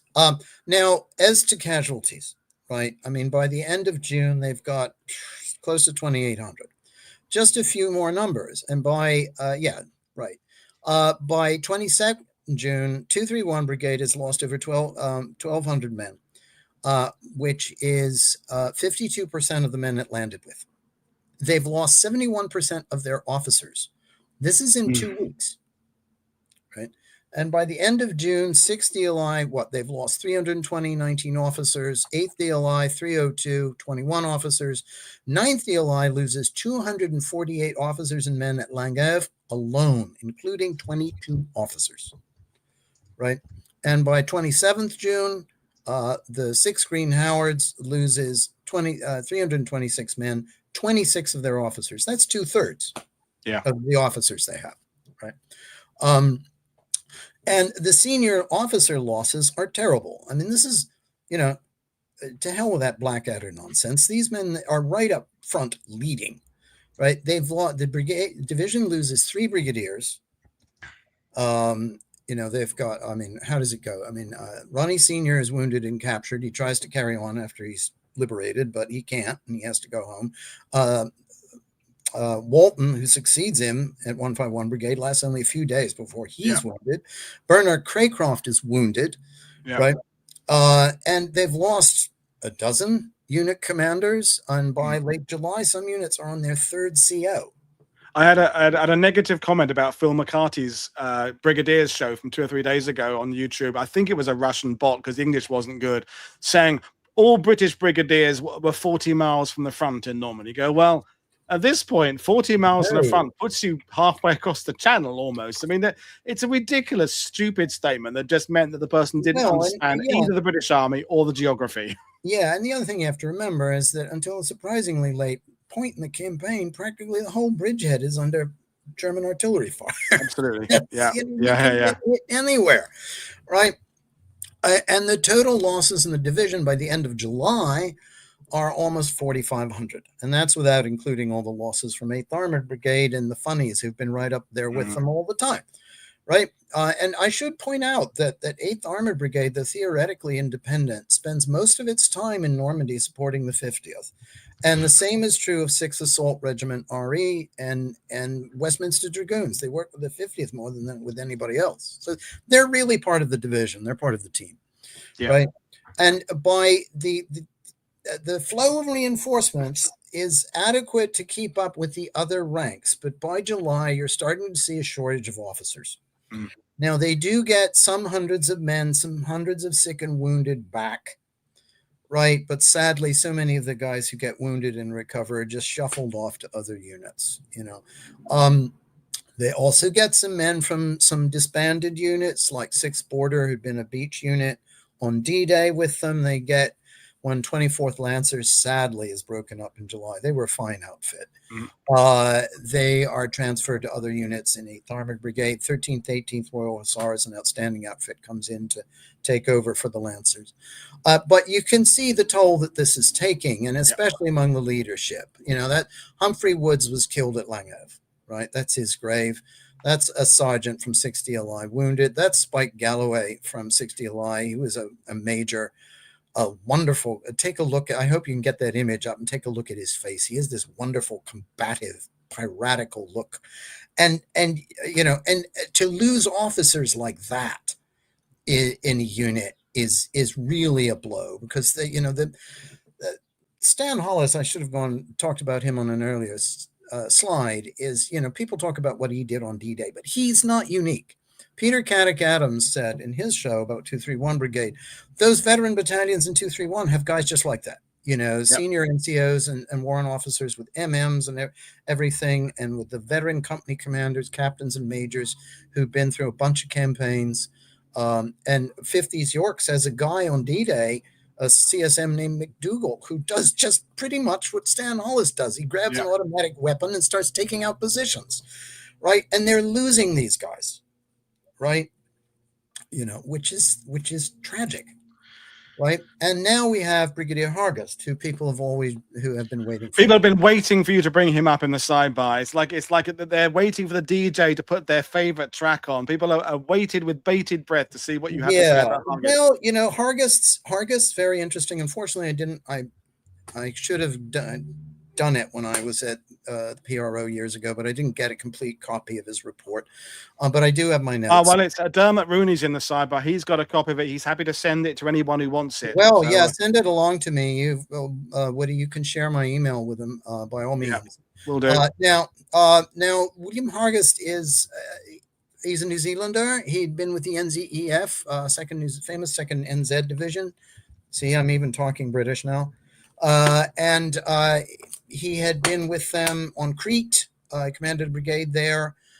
He commanded a brigade in Crusader, where he was captured by the Germans. He escapes from the camp in Italy. He gets back to the UK, and he's assigned as an observer. And he's taken on board at 50th Division, and Graham gets quite close to him. In fact, after Hargest is killed later on in the campaign, Graham writes a very warm note about him. And he says that he had come to rely on him even for training. Now, this is something which I would love to have more information about, just what Hargest was doing with 50th when he wasn't observing. Right. William Robertson, later GSO1, who I talked to, he didn't remember Hargest very well. Now, but he files this famous report that's in cabinet papers about his observations. He doesn't spend all his time with 50th. He goes over to 43rd and 49th. Well, they're in Epsom Martlet. He talks about them, but he spends more time with the 50th than anybody else. And it's important to note at the top that his comments are by no means entirely negative. He says, the 50th Division fights well. A week or so after D-Day, morale was high, right? But he has a lot of other criticisms which are not so encouraging, right? This is going to come up in the context of what I'm talking about here, which is the tactical problems that the division faces. And to some extent, these problems are the problems that all Allied divisions in Normandy are facing. Yeah. Especially those that are in the bocage, right? Right. Now, they find that, yes, sometimes enemy counterattacks can nullify gains. This is the old story. The Germans they have a standard method of defense in depth, quick counterattacks, reverse slope tactics when there is a reverse slope available, right? There are complaints that sometimes that attacks lack impetus and that patrolling is inadequate. This from Hargest, right? And he notes some basic errors like map boards, right, which are being displayed too conspicuously. He says when I'm watching one of the DLI battalions, he can see them from yards away, right? This is what he says. Now, and some other things that crop up, these are things that I noted. For example, the neglect of the Piat. There are cases where there are German counterattacks coming in with tanks. Someone says, where the hell is the Piat? Right? And the Piats are heavy. They're a bastard to load. And there are indications to me that these were one of the first things that were quietly discarded when guys just didn't want to schlep them around. Like those folding bicycles, those were thrown away. They are a lumpy piece of kit to carry around. I mean, I've never been young, but I have walked with a Bren gun over my shoulder, and you can kind of balance it, and it finds a place to sit. The pier is just a lump of awkward, jaggedy bit metal that there's just no easy way to carry. It's horrible. It's like trying to carry a stove around with you. Yeah, it's exactly. Heavy. And part of the problem, I think, is that according to the tables of organization, the Americans were the same way with the bazooka. There isn't even a dedicated crew for the damn thing. No. It's whoever is in the platoon that the platoon commander is pissed off at. He gives them the Piat. And sometimes guys don't know how to use it, or they won't admit to knowing how. There's this famous incident in the middle of this battle, the Battle of Langève, when John Mogg takes over and he's trying to get, this Panther has been disabled and he wants to kill it. And he gets hold of there's a Piat there, and he says, okay, who knows how to use it? Nobody will admit to it. Mm-hmm. And he's just disgusted, and he picks the thing up and uses it himself. Right. And Hargest again complains sometimes that the infantry lack resolution and do not use their own weapons, right?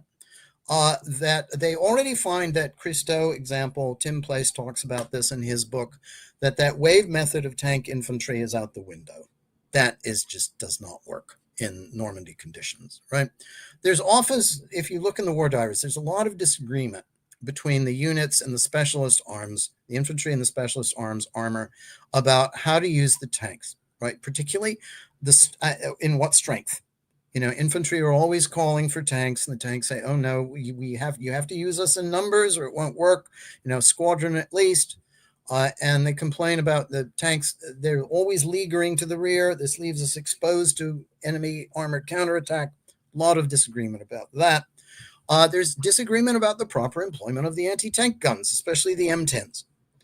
You know, and Matthews, CEO of 102nd Anti-Tank, Northumberland Hussars veteran outfit, he's taking a really kind of proprietary attitude towards his guns. You know, oh no, those guns are in support. They're not under command. You know, you can't just do what you like with them. And the Crocodile Regiment, 141 Royal Armored Corps, their war diary is fascinating because they're making the tactics up as they go along, essentially. And they find out that, of course, very often nobody knows how to use these things properly, particularly some of the infantry units they're working with them. And in one case, they're up, I think, at La Senaudière, and they're flaming away. And the infantry is supposed to be supporting them way the hell behind, you know. So, you know, and a lot of this, frankly, I think is due to the fact the division had to shift its training program.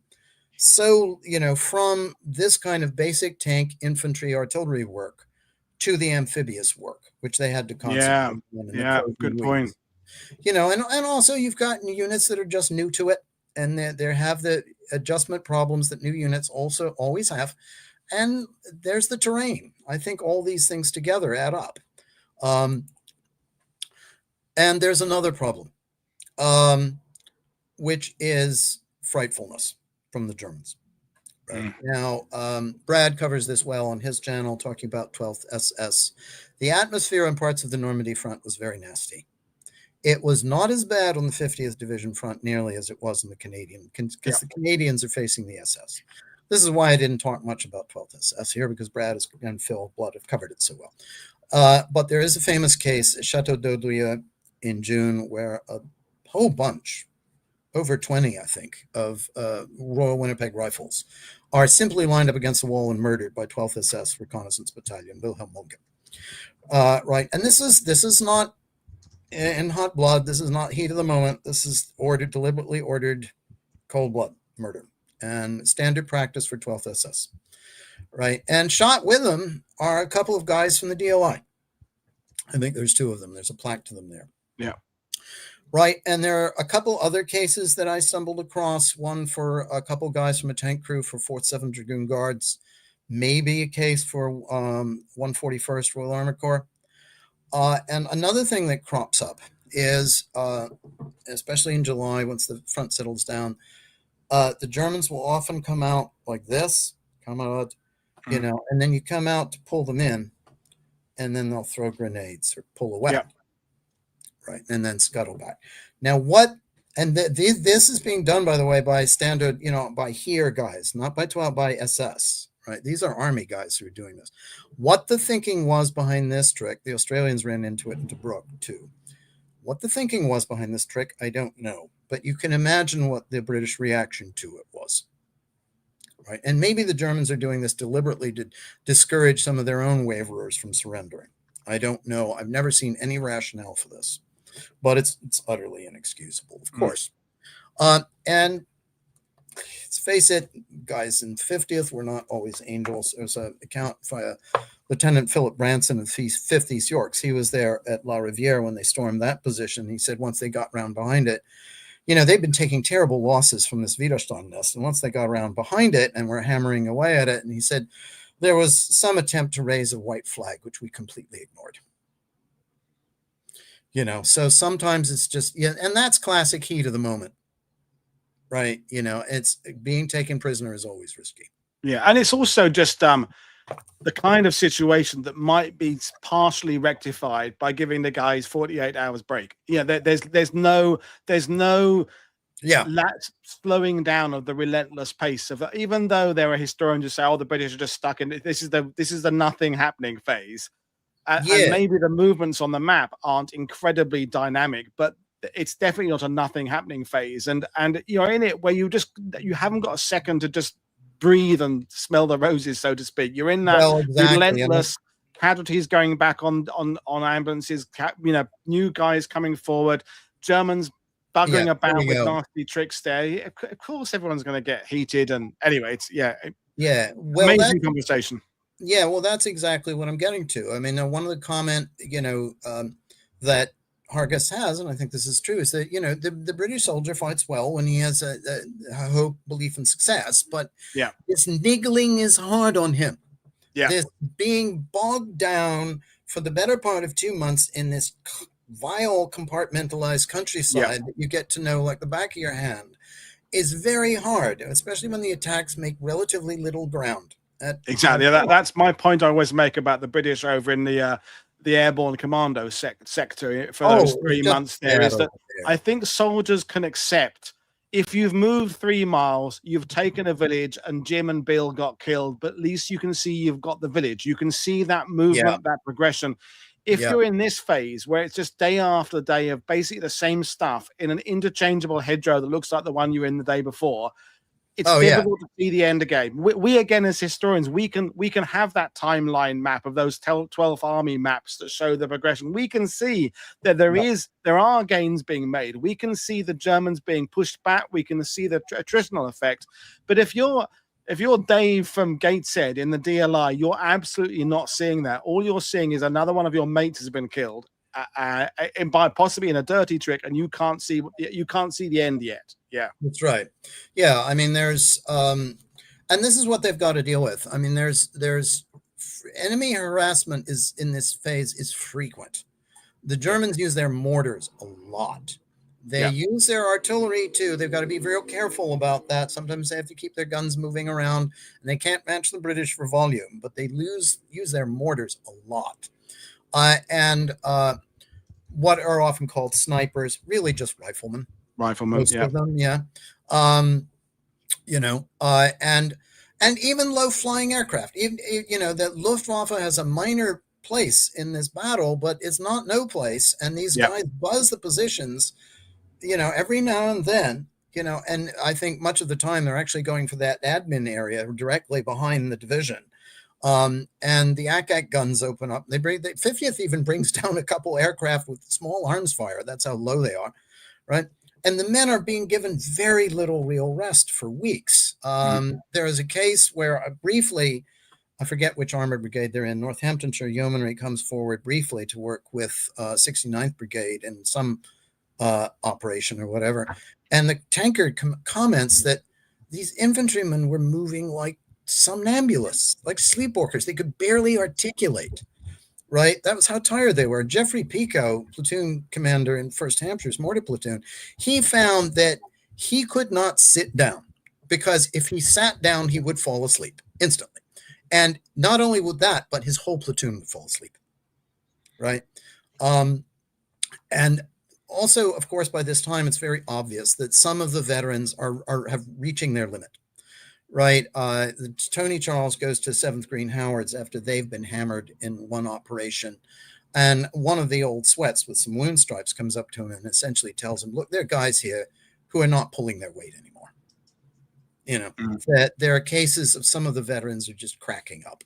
And of course, when that happens, and these guys will have stripes on their arm, and the other guys will see that, and that will shake them. So this is a very dangerous phenomenon when the veterans start to drag ass or crack up, Sidney Jarry makes that comment in his 18 platoon, which of course is about a different unit, but it's that same thing, that negativity spreads like wildfire. One person, I think people could deal with a guy coming in who starts off shit and ends up and still is shit. They can deal with that. But it's seeing a guy who had been an absolute stalwart start to crumble has a Yeah. really, really negative effect on men around him, especially, as you said, if it's a guy with stripes on his sleeve. Yeah, and it's not always obvious. It's just a dulling of performance, a slackening of effort, guys just going stale. Yeah. And there are some cases, a few cases of panic, very few, fortunately. I mean, Hargest alleges that there was one in 8th DLI at Saint-Pierre. I don't know for sure about that. I do know that some companies get pushed out of position. Whether that means they panicked, I don't know. This is, for further investigation. But there is a definite case in this at First Hampshire's at Second Auto in July. That is a real bad moment for the unit. There's a whole report on it by that one lieutenant who kept carrying on with his company right into 20 odd guys left, and the rest had been wounded or hit or had just flat out deserted. And but he has a report about this, and what he finds out is, of course, the classic one is, oh, Bill's been hit, I'm just going to get him to the medics. Right. And then that means 2 men gone. Right. Yeah. You see you're right. And that's there's no way to paper that over. I mean, Jeffrey Pico has some very sharp comments about the condition of the unit after Second Auto, and what went on during that attack. It is not a glorious Lesley Skinner's book, The Chaplain, his book, whatever it is, Never Work on a Sunday, whatever it is another one. Because the man who worked on Sundays. That's the one. Another great insight into men's combat soldiers' mental frailties, for want of a better expression. Yeah. Oh, yeah. And you do see this is indicated in the medical record that this is true throughout Second Army as the campaign progresses, is the rate of psychiatric breakdown, admissions for psychiatric reasons goes right up. And I think by August or early August, it's something like 13% of total battle casualties, which is bad. Anytime it gets over 10% of total battle casualties, that's bad. And in the 50th, you get up to about it's up to 9% of battle casualties in June, and 13% of the wounded are cases of fatigue of various kinds. And the typical medical designation in British Army and during the war was NYD, brackets N, NYDN, not yet diagnosed nervous. He's broken down. We don't know what it is yet. We haven't gotten a diagnosis yet. But this is rising. And you do see that lots of guys are looking around saying, are we going to get stuck here forever? I mean, Jeffrey Pico bumps into an officer with 5th East Yorks, and they have this conversation. It's like, how long are we going to be here? They're going to have to get Alexander from Italy. He's getting a move on. Yeah. And the real fear of stalemate growing. And to get a feel for the mood, I think there is a novel about the 50th Division, believe it or not. It's called A Man from Alamein. It was written by Claude MacDonald Hull, who was a major, a company commander in 2IC in 6 Green Howards. And 6 Green Howards, after all their experiences, they went right down. This, and you can see this in the novel. All the things I've been talking about are in there. Right. And you find some pessimism even among the senior commanders. I mean, Sammy Stanier, I think, was wonderful. I like him a lot as a brigadier. But even before the Operation Maori 2, I mean, Tony Charles goes up to him and they're talking about the plan. And Charles comments that Stanier is not optimistic. He says he's not sure the men will get the objective or that they'll stay once they've got it. And this was a man, Sammy Stanier commented, no, a very phlegmatic guy. Said, I'm not the type to worry. I heard that in his interview, And if he's feeling like this, it makes you wonder. And also you've got a feeling of, discrimination, because far too many men are believing these cock and bull stories about we're going to get relieved, we're going to go back. This was Monty's promise. He's going to send us a letter, that rumor from before the landing resurfaced. And there, I've read a diary by one guy that was in 1st Dorsets, and he said, still waiting for Monty's letter, And this finally, incredibly, it takes forever for the knowledge of this rumor to get up to the divisional headquarters. I mean, Tony Charles is quite surprised when he hears about it. And he says some of the men are still waiting for this and feel hard done by it because they haven't, not until July is there a note in 1st Hampshire's war diary saying, men are told not to believe in these fairy stories. Yeah. So this is the state of mind. And, just physically, by the way, I mean, here's a guy who's just survived a near miss. God knows what that did to his mind, and even in the Provocar, this photo was taken on June 13th.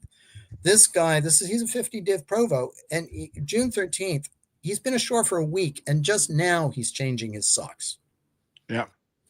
So in addition to the worries about casualties and all this, these guys are living like animals. They're living like, they're living in holes in the ground, right? I mean, physical conditions are not nearly as bad in Normandy as they are in some other fronts. But when you're stuck there for weeks, it's just degradation, right? Yeah. Now, what is the division doing to cope with all this? Because it's evident from the war diaries that 50 Div does know what's going on. They do know about the state of mind. Now, one thing that the division doesn't have to worry about, and people should bear this in mind, is that they get no criticism from Montgomery, right? And Montgomery, when he's dissatisfied with an outfit, will not pull punches. I mean, you know what he thinks about 51st Division. He writes to Bull and Smith, the men won't fight for you, right? Yep. 51 Division is not, as it is now, is not battle worthy, right? And he writes back to London. He's writing back, I think it's, it might be Brooker and I forget who. And he says, he has no complaints with the 50th.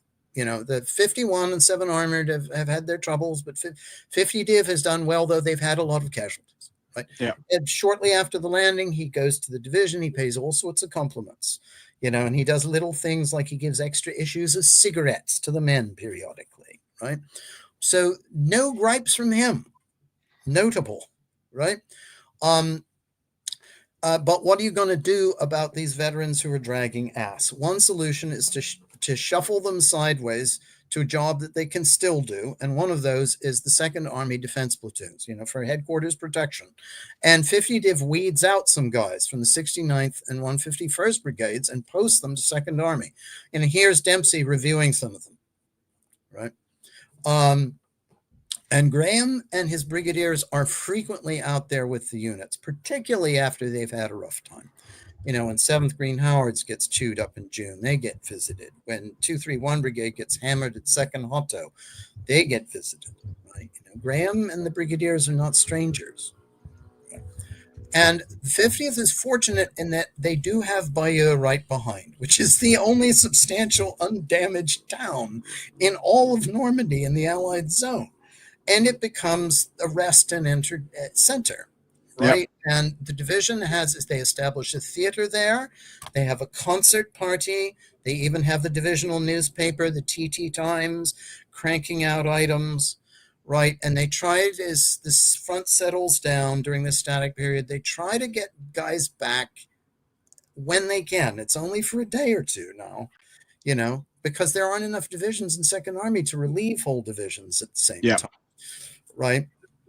So they do. And you can even, guys who were wounded or at the rest center can even occasionally get a swim. Right. Because they're close to the beach. And this is something that had been prepared in advance. You see it in the war diaries. There are notes about, okay, we'll be able to begin mail deliveries on D plus whatever. Right. And the mail is very important to the men. Right. This is one guy in 2nd Essex getting a letter. There's a marvelous website. Oh, dear God, I forget the woman who does it. Her mother, I think her name was Chalkley or something like that. It's a great website. Her mother eventually married an officer in 61 Recce, and she saved his letters. And he has all these letters. The site is as much a unit history of 61 Recce as it is of these letters. And they're wonderful. And Dickie Williams, his name was, and you can just tell from reading between the lines, these are what kept him sane, writing to this woman he loved back in England, and the newspapers as well. The 50th is well covered. Alan Moorhead spends time with it. I think number 5 Army photo and film unit spends a bunch of time with it. There's a sergeant named Midgley who takes a lot of photos, which are frequently reproduced. Most of the ones I have here from that unit. And they get a lot of press coverage from the northern papers in particular. And a lot of this is remarkably timely. I mean, this is Newcastle Evening Post for 14th June talking about this looks like, this is, I think, the attack on Tunisia Seoul, a fight which, by the way, is still going on. This is 14th June. That fight is not over. So to the men, it's like, okay, we're not forgotten. At least back home in South Shields, they know what we're going through, right? And then this is just worth mentioning in all the anti-Monty bullshit about, he didn't care about his men, blah, blah, blah, is the 21st Army Group has these mechanisms in place that you don't always notice it, but the mail is coming through pretty regularly. They are getting hot meals most days. Casualties are being evacuated swiftly. The hospitals are good. The infrastructure, the theater tickets, the cinemas, the NAFI shows. And okay, that's not going to help you win the war in some ways. When you're looking at that, tanks on the front line comparisons, the fact that the British have got, a cinema 10 miles behind the lines doesn't make a material difference, but it does make a difference when you're assessing how the British Army works and what infrastructure is in place to try and make things better for the soldiers. And I think it's worth just reminding ourselves that the Allies are pretty good at that by this point in the war. Oh God, yes. I mean, I've seen very few complaints about basic admin in 50 Div. And when you're living at an animal level, you're so grateful for even the tiniest things. Oh, a clean pair of socks. Right. I mean, they even at one point they get a visit in one of these lulls. They get a visit from George Formby. Now that would depress my morale, but Rob Crane just made that joke. He just said George Formby is coming to form. Suddenly, I feel I can go back to front line, sir. My granddad used to say the war was bad enough without Vera Lynn. Well, exactly. But he's a northerner, right? And I agree with everything Spike Milligan said about him. But I mean, Montgomery is the British Army generally, Ronald Adam. They are aware of this human side.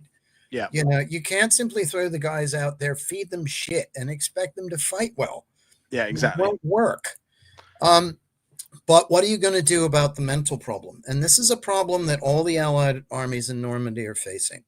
Now, there is a plan for this beforehand, that each corps will have a rest center, and they will have a psychiatrist, one, in charge of this outfit, right? And that only the most difficult cases will be evacuated to Britain. Well, things are okay for the first few days, and then they just get flooded. And the Corps centers can't cope. And what they're doing is they're sending too many guys back to the UK. God knows how well diagnosed they are with just one psychiatrist there. Now, some divisions and units were worse than others. And proportionately to the numbers, and certainly proportionate to the casualties it was suffering, 51 Division, Highlanders, actually have more proportionally mental cases than the 50th does, proportionate to the number of casualties. Morale and discipline problems show up differently in different outfits, depending on the dynamics of those outfits. But on 2nd July, the division takes things in hand. And what they do is they take one of their field ambulances and they designate it specifically as the psychiatric unit. And this is 200 Field Ambulance, which is commanded by Lieutenant Colonel W.O. Richardson. Now, he's interesting because he'd been a officer in the RAMC on Malta. So he knows the Malta Brigade. Now, you may wonder, why is Malta Brigade suffering so much? Because, after all, they've only been in one campaign, right? Sicily? No, but they've been on Malta for years where they were being bombed every day. And few things make you feel more helpless than that, right? And the regime on Malta was very strict. They were essentially not allowing psychiatric casualties. So Richardson is, and I'm sure he didn't approve of that tactic, but he's very familiar with how to deal with this. And what they do is they set up 200 Field Ambulance is essentially the division's own rest and psychiatric center, right? And, a regime of very light duty, rest, amusement as much as you can, right? And then they diagnose you. And only the most severe are passed on to the Corps and then to Britain. And according to what I've read, the 200 Field Ambulance returned about 46% of the men they got to duty. And this was pretty high, and they got a lot of people coming to visit to see how they did this. There are questions about this kind of thing. It was similar to regimes developed in other units during the war. U.S. 1st Division developed a very similar system. But the question with this always is, how sophisticated were these diagnoses? What happened to these men down the road? There are sometimes in these kinds of regimes, there are high relapse rates. If you try to shove the guys back into combat, but sometimes, you can at least, they're still usable as personnel. You can find things for them to do, right? But at least they can get a lid on it, right? There is a spike in this in Bluecoat when that incident, the rate in the division goes up again, and they get a visit from Second Army about that. But for the most part, they do develop, at least they have a system for it, which as opposed to the German army where they just shot them. Yeah. Right? Yeah. Good, very good point. And a curt one, but very good. Yeah. Speaking of which, right? Now, I talked about the discipline problem in the division beforehand, and I told you, as you said, the whole idea was you do the landing, we'll deal with you later. If you do good, we'll let you off. But this backs up. And in the front, they're too busy to attack the problem in June, but in July and August, when the front settles down somewhat, the court martials get busy. And 299 men in the division, including some from 8th Army Brigade, etc., are convicted by court martial in July and August. Now, this is very high. Yeah. When I saw that, I was like, wow, yeah, that's... My guess is that, now, again, I don't know the details in these cases. I don't have a good breakdown for them. My guess is that a substantial number were these guys who'd been held over. Guys who had gotten into infractions to avoid the landing and then were dealt with later when they proved unsatisfactory after the landing. I don't know for sure. But of these cases, 221 were for desertion. Right now, and I should say, as regards desertion, by the way, that the relations with the French were generally good, and there are still a lot of French in the area. Right, where can they go? But there were problems around Bayeux. There were cases of looting, and so on. That's a problem in the 30 Corps area. But there are also quite a few cases of disobedience or insubordination. Right. And, where can these guys desert to? Probably just the bushes. The classical thing would be you go into an operation, and after a few yards in this thick country, you look around and a bunch of guys just aren't there anymore. You hadn't heard anything like, oh, Fred got hit. So what the hell happened to him? And then they'll show up at the end of the afternoon after the operation's over. And, and in this kind of country, it's very easy for men to drop to the rear. Yeah.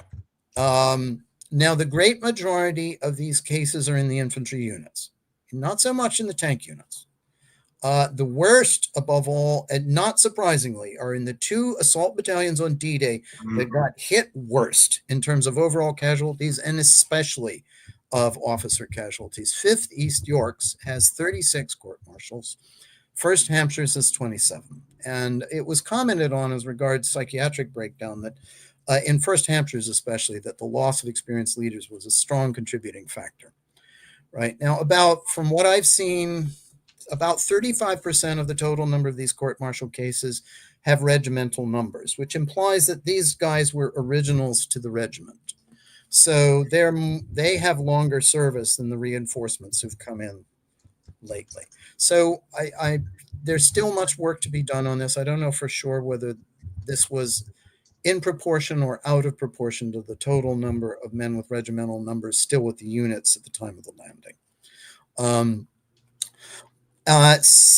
Self-inflicted wounds were relatively uncommon, but the 50th provided about 12% of the total cases in Second Army during the campaign. They do have a rather surprising outbreak of this in South Wales Borderers, 2nd SWB. Again, probably just one guy doing it and then the others copycat. This is the kind of thing that happens. If one guy cracks up, the other, it will shake the rest. Yeah. Yeah, I've seen that Kopp and McAndrew book, Sheldrake. Yeah, that's been very helpful to me. Yeah, and Mr. Fennell has done more work on this recently too. Yeah, I haven't seen all of that. So the 50th has had to crack down. Graham went easy on men before the landing, but now the line is being drawn. No, we're not having any of this. And the standard penalty right now is 2 years penal servitude, 2 years in a glass house. 2 years. If you all, I assume everybody saw the movie The Hill, right? It's a mark of how bad things are for some of these men that they would rather take that chance than go into action again. Command. The command team has to change because guys are falling too fast. And you got to be careful because not all commanders are suitable to all units, right?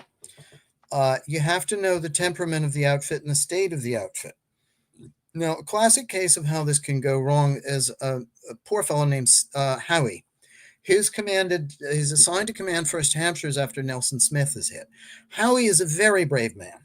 He's a real hard charger, very energetic and aggressive, but he's dealing with a unit that has really been badly hurt. And when a unit has been badly hurt, sometimes it needs to be nursed some, given tasks within the level of its ability so that it can regain its confidence.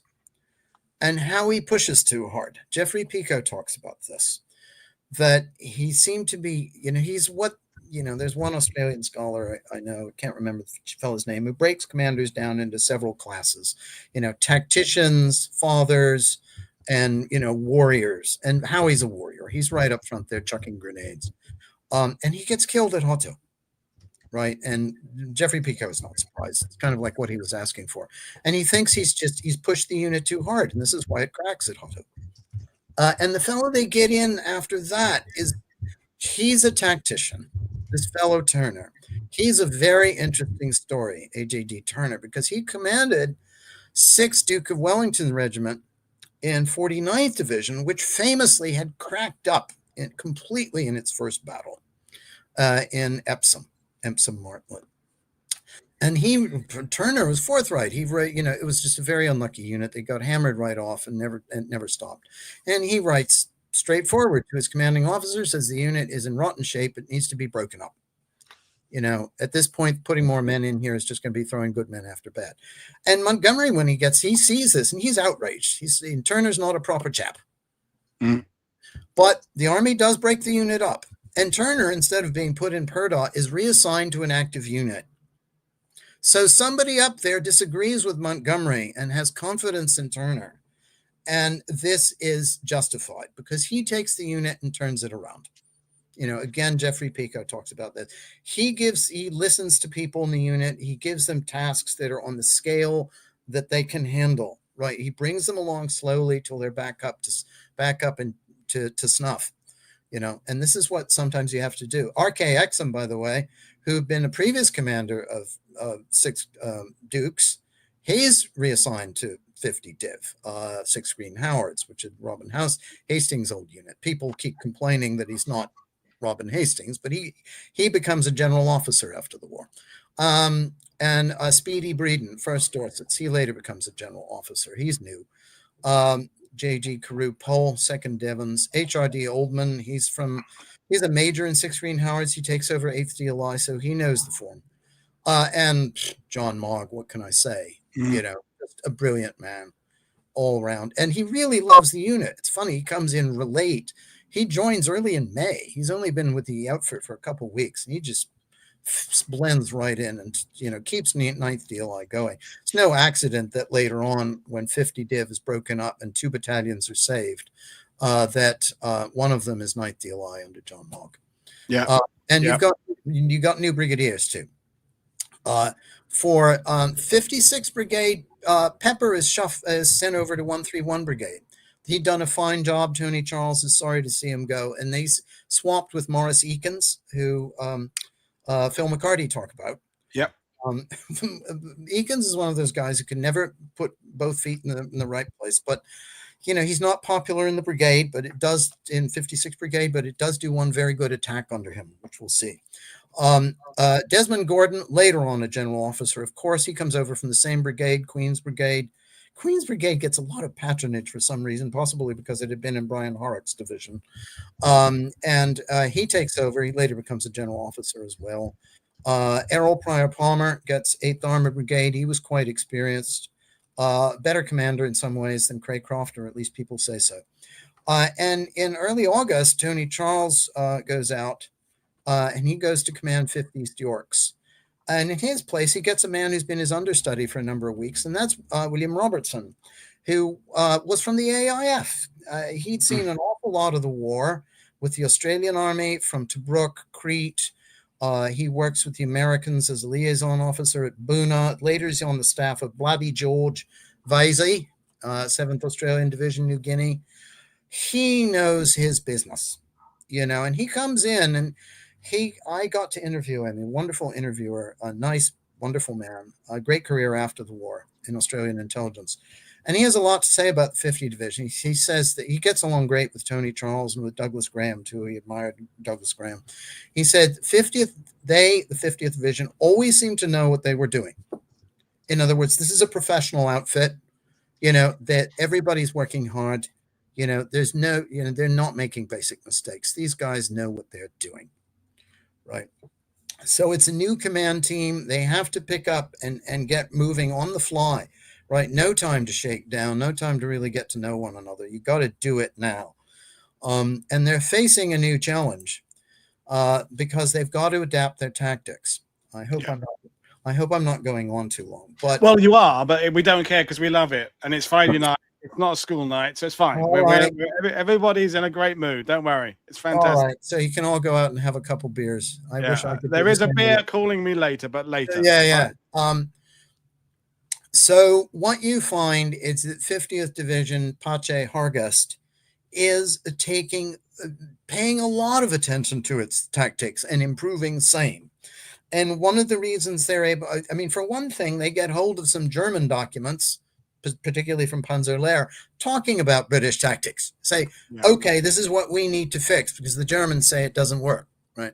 One thing they have to increase, and there's a strong emphasis on this, is increased patrolling. This is absolutely vital in Normandy because of the close country. Oftentimes they find they don't know the German positions until they're right on top of them. And this is what patrolling is for. Right, and you see these patrol logs. There's 4 to 8 patrols on each brigade's front every night, with additional patrols as required, by the CO's discretion.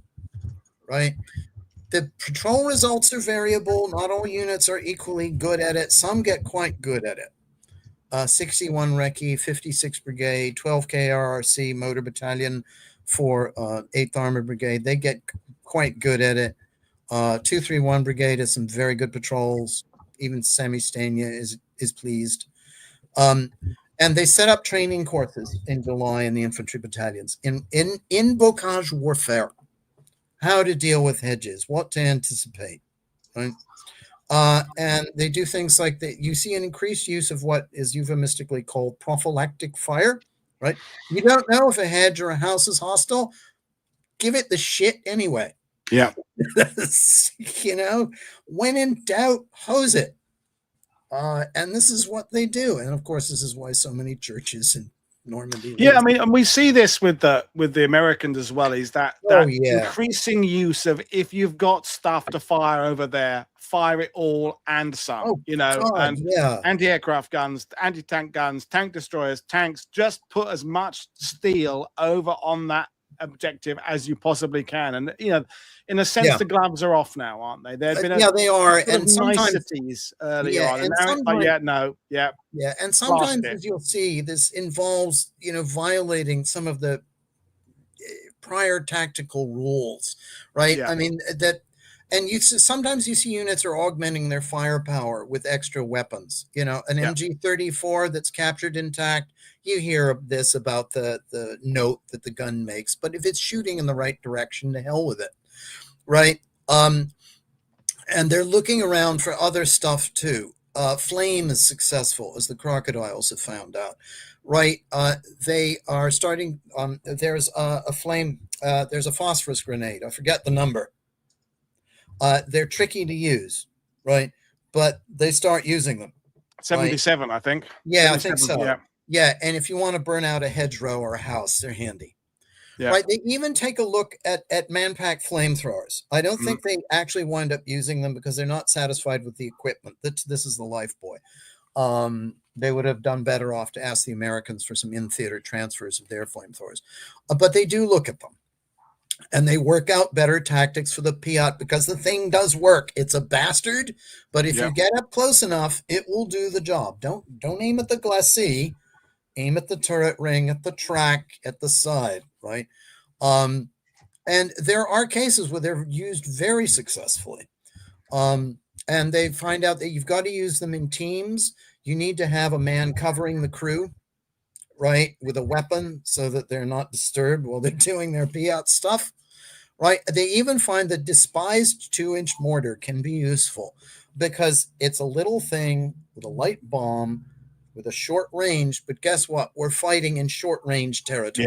Yeah. You can lob a bomb over that hedgerow. You know, it's too close for the 3-inch or the 4.2, but you can get it with the 2-inch. Yeah. And at least you can throw, incendiary or something, right? And consolidation against counterattacks gets quicker, right? Because it has to. And what you find also is that at a somewhat higher level, the division learns that you've got to press your reserve. Once you make a hole, you got to press the reserves forward through that. You got to have follow-up formations, a follow-up battalion or brigade to push right through to hit the German reserve area because that's where their counterattack forces are going to be, right? You know, I mean, it's consolidation is all very well and good, but if you stop sometimes to consolidate too long, that's just going to give the Germans time to get their reserves up. You want to get through their forward zone into the reserve area. And if you have follow-on battalions or follow-on brigades to do it, you can do that. It's a tricky business filtering one unit through another. It's kind of awkward, but it can work, right? And of course, that there are constantly working on the tank infantry tactics, and Tom Holland talks about how Sherwood Rangers Yeomanry learns very fast what to do in Normandy, right? You see an enemy, you see a target, you fire first. You fire fast. Just keep pumping rounds in, right? Yeah. You deploy the Fireflies to a flank or to the rear, right, where they can hit the enemy with the 17-pounder, right, and cover the 75 Shermans, and you use a mix of armor piercing and high explosive, right? At the very least, the high explosive will jar the nerves of those crews, right? And they're not as well trained as the British crews are. And they find out the Royal Armored Corps of 141st, they're always working on their flame tactics. They find out you've got to use them in as much strength as you can, ground allowing. And the infantry has to be right there. It's what they call the carrot and the stick. If the crocodiles alone won't make the enemy cave in, but if you threaten them with the flame, then they can surrender to the infantry. And they find out the crocodiles' flame is one enemy, one weapon the Germans are genuinely afraid of. Yeah, it's practically the only thing they are truly afraid of. They are, and they are. I mean, we learn our history. But it's a morale weapon. I know you're going to get to the German side of things. We English-speaking people derive our understanding from the English language account. So it's the Tommies we read about, the GIs. So it's the 88, it's the Spandaus, the MG42s. If we had access to the equal number of German accounts, we would be hearing about Typhoons and Piats and the bloody Bren gun and bloody, don't get me started on the 25-pounder. We would hear exactly the same stuff from the Germans about the British gear as we are drip fed the fear of the German stuff. Yeah, well, I mean, this is true, and I'm going to get to that in a minute. Now, and the one thing that you also find is, by the mid of the Normandy campaign, a brigade or even a battalion operation against an objective is a big thing because it's not just the infantry unit. You've got a whole band of supporting arms. You've got the Yeah. artillery, you've got the anti-tank guns, you've got the sappers, crabs, avries, crocodiles, M10s, and they have these big O groups to get it all Yeah. sorted out. But by July, they've been doing this for weeks and they're getting quicker and more efficient about it. And they all know their jobs better and they know each other now. Right. Our toolbox is expanding with a whole variety of tools that we are now Oh God, absolutely yeah. certain to use. Whereas a German limited toolbox, they're running out of tools for their toolbox and they haven't got any new tools. Exactly. Yeah. Exactly. And if I haven't talked about the air, it's because I just haven't done enough work on it. Sorry. Yeah. No, but but this is what you're doing is absolutely fine. We are so loving this. Yeah. Well, and by the way, a lot of this is pulled together in papers that you see in the war diaries. First Hampshire's does a great one. This was probably done when Turner was CO, because he's a tactician, right? And William Robertson puts together, I think, like an 8-page paper of all of this. And, he's just come on board. He's an Australian. What does he know? But, he gets it right away. I mean, some very sharp tactical papers. And drawing also on what they know the Germans are thinking, right? Now, the artillery.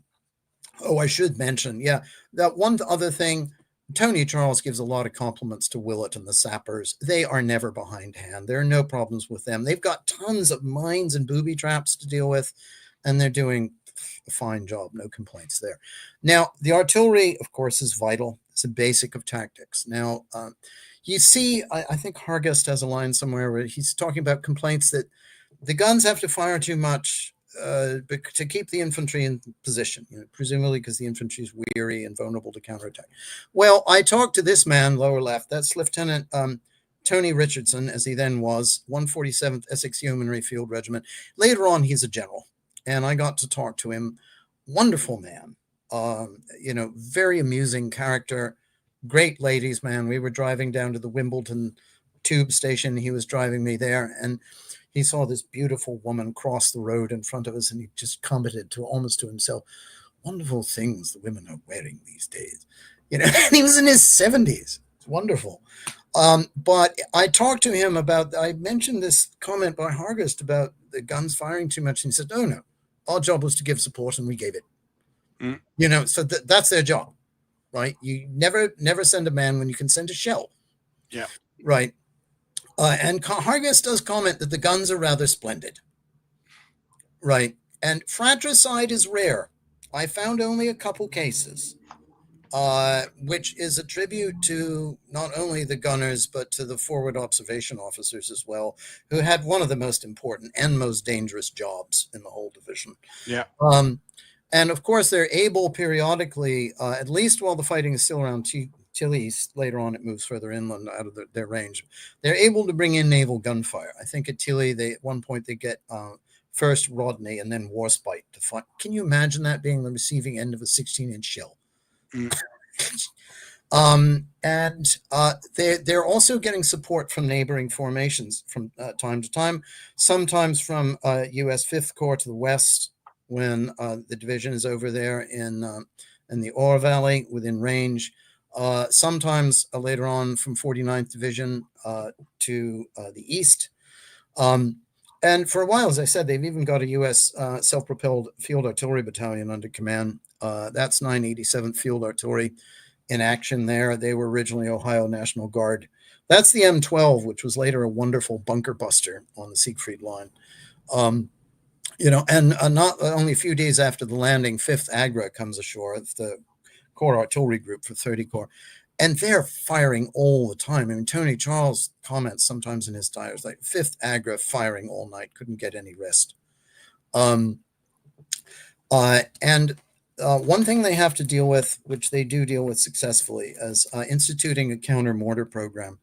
And again, this is very dependent on shell reports and patrols. And this is one thing that the infantry units spend a lot of their time doing, is getting enemy gun positions and getting shell reports for the gunners, right? Because the mortars are a real danger. And for retaliation, Graham puts in what he calls a 10-for-1 program, which is almost a kind of what they later call the pepper pot. Only this is not preparatory, this is retaliatory. So you get the guns, you get the mortars, you get the Vickers guns. If they send in a shell, we send 10 back, and we're throwing in machine guns and mortars as well. And the actual supporting fires for the infantry and the attack are adjusted. The initial barrage paces are too fast for this close country. That now is more regulated on a moment by moment basis by the FOOs. Okay, lift 100. And what you also see is that sometimes they dispense with the barrage altogether, and they only have the fire on specific known enemy points, right? Which concentrates it even more. And they were also using the anti-aircraft guns sometimes in the ground role because the Bofors don't have enough to do. Sometimes they'll have an enemy playing over, but not that often. And they even do things like use plunging fire against enemy armored vehicles. You can't get it from the front with a, AP. Well, then, knock the fittings off the back with a high explosive from a high angle. And that's a 90 Field Regiment, by the way, that we mentioned earlier in action. How are the Germans dealing with all this? Well, the answer is not terribly well. There's some interesting comments by Freiherr von Gehr about the armored divisions in Panzer Group West before the invasion. He's not entirely satisfied with them. I think some of them, Panzer Lehr, I think, needs more training. Second Panzer needs to work on its tank infantry cooperation. So, these are not super duper elite units any more than the 50th is. They get quite a few prisoners, the British do, and quite a few deserters, mostly Poles. And they give good intelligence, right? They're sometimes right down to the names of their platoon commanders and things like this. And, okay, he hangs out over here in that bunker. And as the campaign progresses, they find both in the German documents and in what the British are hearing from the prisoners that, the quality of the British German reinforcements is also going down. They're getting men from the wrong military district. They're getting men from the older categories. I think Panzer Lehr just grabs off some of Second Panzer's reinforcements, or maybe it's the other way around. And their comments like the older guys don't want to be here. It's only the younger guys who still want to keep fighting. So, you get also some comments which are written at the time, both by Berlein and Luttwitz, and some other comments by them post-war about what they're going through. And Luttwitz in particular comments on what the incredible volume of British artillery fire, 3,500 rounds in 2 hours. An 86th Field Regiment is getting fire missions, which are essentially fire till we tell you to stop. Yeah. They hate this because their arms are falling off hefting the shells, but this is what they're doing. And some of the British weapons are particularly effective. The 4.2-inch mortar, the Germans prisoners say that thing is hell because it fires an even heavier high explosive round than the 25-pounder, and it can get up closer to the target for a higher angle. They hate those. And the crocodiles, of course, have already mentioned. And Luttwitz says that the set-piece attacks against the British are hopeless. Right? You can't use the standard Eastern Front panzer tactics here. And they are running into the same problems with the terrain that the British are. Because, the Stugs are so low to the ground, they can't get all the adequate vision or clearance for their guns sometimes in these. And we never talk about the difficulties the Germans have in the head. It's always the Allied tanks get stuck in the track. Well, yes, of course, but so do the German ones. I'm so glad you're reminding us. Absolutely.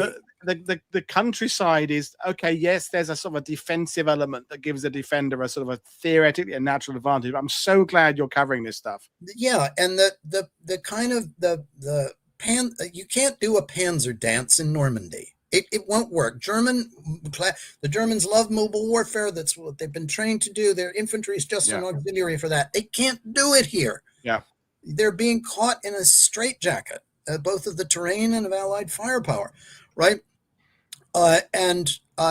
So the only kind of attacks that really work are these counterattacks, and you got to do them awfully damn quickly because the British get better and better about bringing their stuff up, right? And the air, of course, is hopeless, gripes against the Luftwaffe, and this makes supply problematic. The guns have to change positions frequently because they're spotted so quickly. And the troops are depressed by British material superiority and, of course, the air factor, which is not surprising. And British prisoners of war don't say very much, and SIGINT is not terribly rewarding. You know, you see sometimes in British war diaries complaints about inadequate signal security, but from the German point of view, they're really not getting very much. Now, in a lot of these comments, it's routine to dismiss the British infantry, right? But at the same time, you'll see comments like they press up close to the German lines. It's hard to separate the British infantry from the armor, right? And the losses are awful. I mean, Panzerlehr, as I said, they lose about half their armor around Tilly, nearly 3,000 of their men, right? And the Germans are forced, even when Panzerlehr officially moves out of the line there, what you find is they're having to corset their infantry divisions with bits and pieces split off from the armored divisions. People like Harga say we've got to keep the tanks up too close to keep the British infantry in position. So Germans have the same concern that the armor is the only thing sometimes that will make these counterattacks work. So you find 2nd Panzer and Panzerlehr like leaving these platoons and companies of tanks behind 276th Infantry Division. You'd see like there's even like companies that are borrowed from 12th Panzer and 21st Panzer shoved into the line opposite the 50th. And a lot is said about the knockout blow Panzerlehr receive in Operation Cobra from the American advance, but they'd already been knocked the canvas by the British. Oh God, so it's not like that was that it was a 2-punch. You could say multiple punches. Yeah, by the time it's over for opposite Cobra, it's half of what the division was. It's already half strength. Yeah, and they're not getting anything like the number of reinforcements that the Allies are getting. The pool is shrinking and the quality is going down, right? And what all this leads to is Operation Bluecoat, right? And again, this is when you talk about Operation Bluecoat, now Bluecoat, most of the focus in Bluecoat is on what 8th Corps does and on what 7th Armored Division does, or rather doesn't do, right? And it's typical when you look in the few pages that many books devote to Bluecoat, they'll say, 30 Corps was held up because 50 Division was not getting as far forward as it should. Well, let's take a look at that. Now, 50 Division is on the left, right, in Bluecoat. It's the assault division for 30 Corps in this operation, supposed to clear the way for 7th Armored. Now, the planning for this operation is rather hasty, and there's comment on this in 50 Div that, and initially the brigadiers for this, which is Eakins of 56th and Sammy Stanier of 231st, they're not terribly optimistic. Neither is Colonel Elliott of the 2nd Essex, right? Because they're facing this rising ground that's increasingly wooded towards Launay and Amay, a succession of these ridges before you get to Villers-Bocage, right? They're not too happy about this because they've been in this sector for a while. They do have reasonably good intelligence because they've had patrol superiority there for a while. And 270s, they're facing also another new German infantry division over on their right flank, which is 326. Right. But they have these big O groups at the last minute slapping all this together.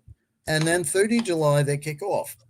And the progress on the first day is slow, particularly on the right. I think it's one of the 56 Brigade battalions runs into a position which they missed.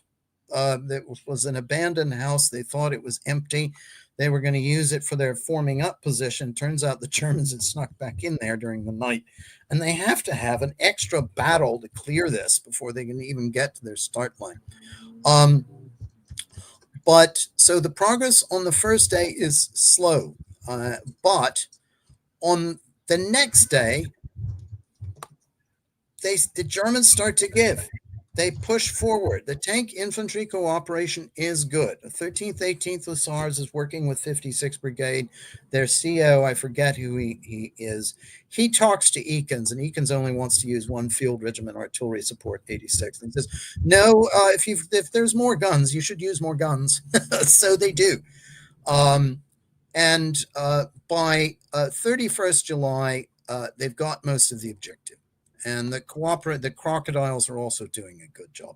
Not only they actually captured German guns, right? The Germans can't pull their guns out fast enough on 31st July, right? And on 1st August, the advance continues. They're feeding the reserve brigades in 151st, and opposition is clearly weakening. They catch some of the Germans by surprise, and capture guys while they're still making their meals.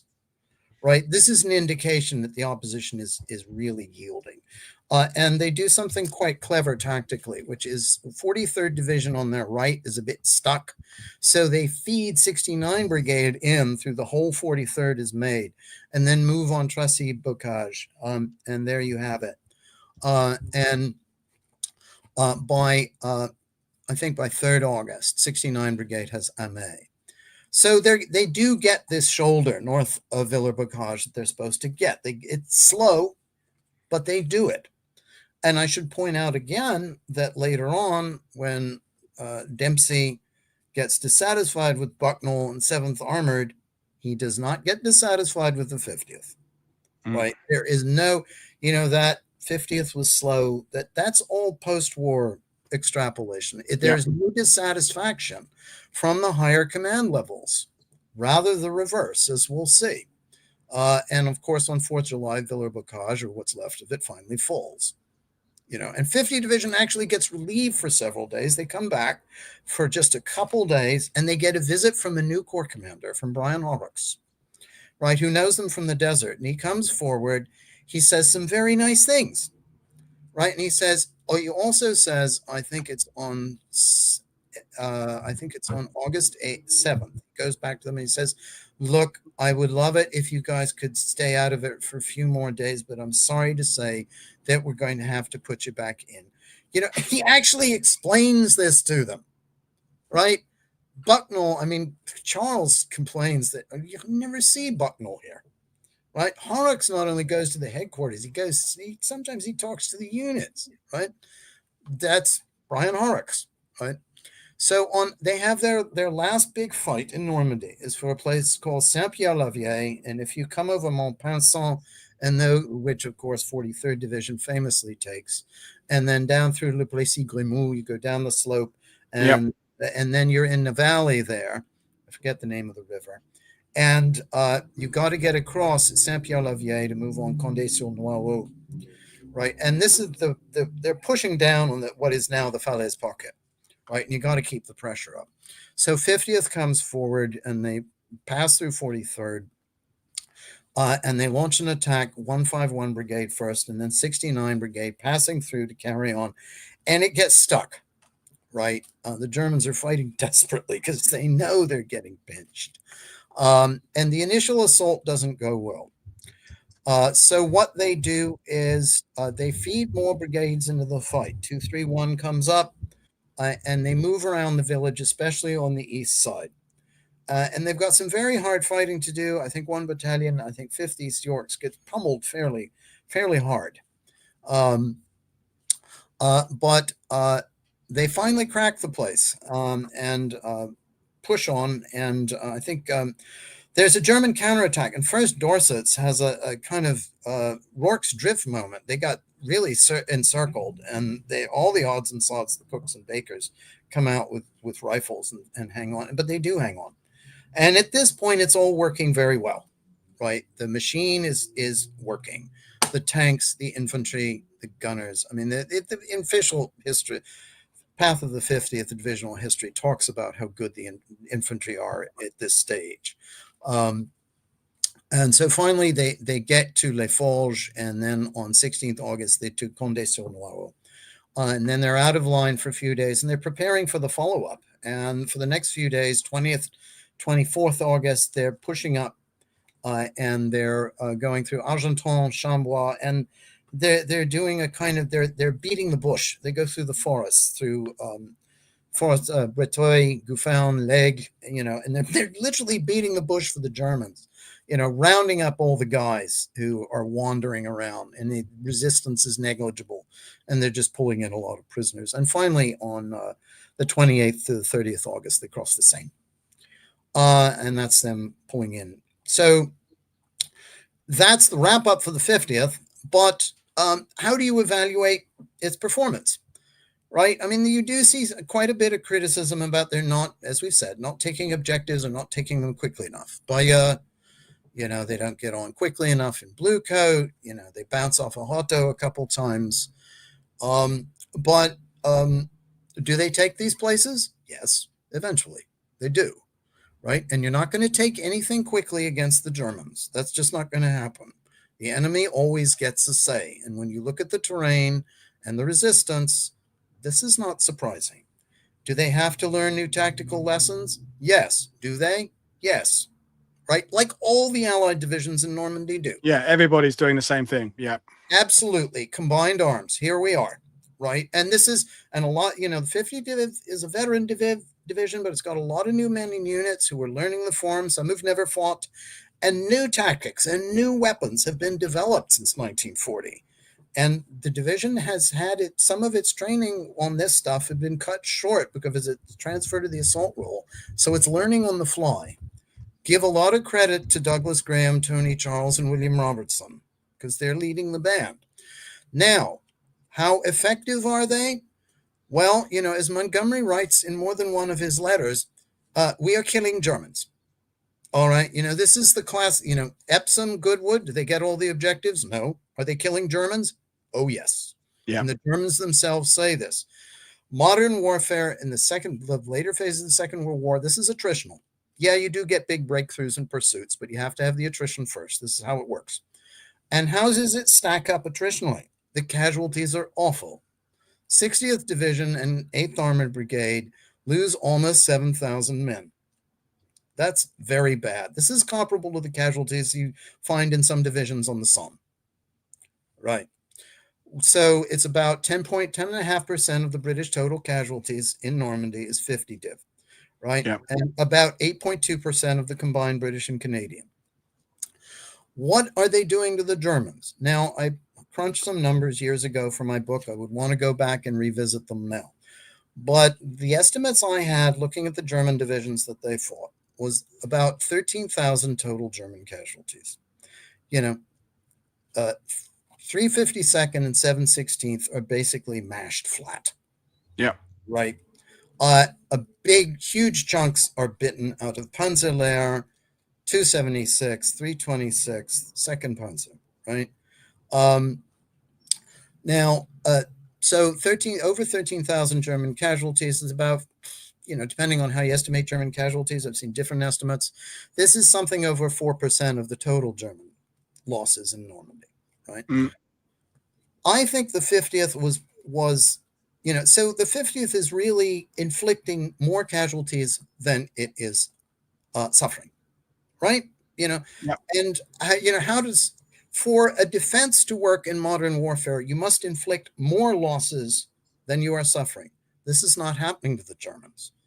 Yeah. They're keeping the Allies from taking some objectives, but in the final balance, they're losing more than the attackers.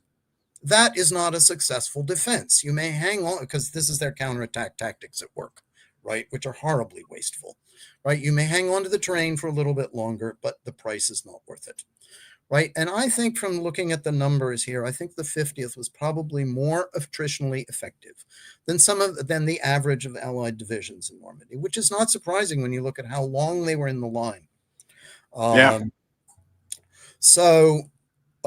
But we need to remember this.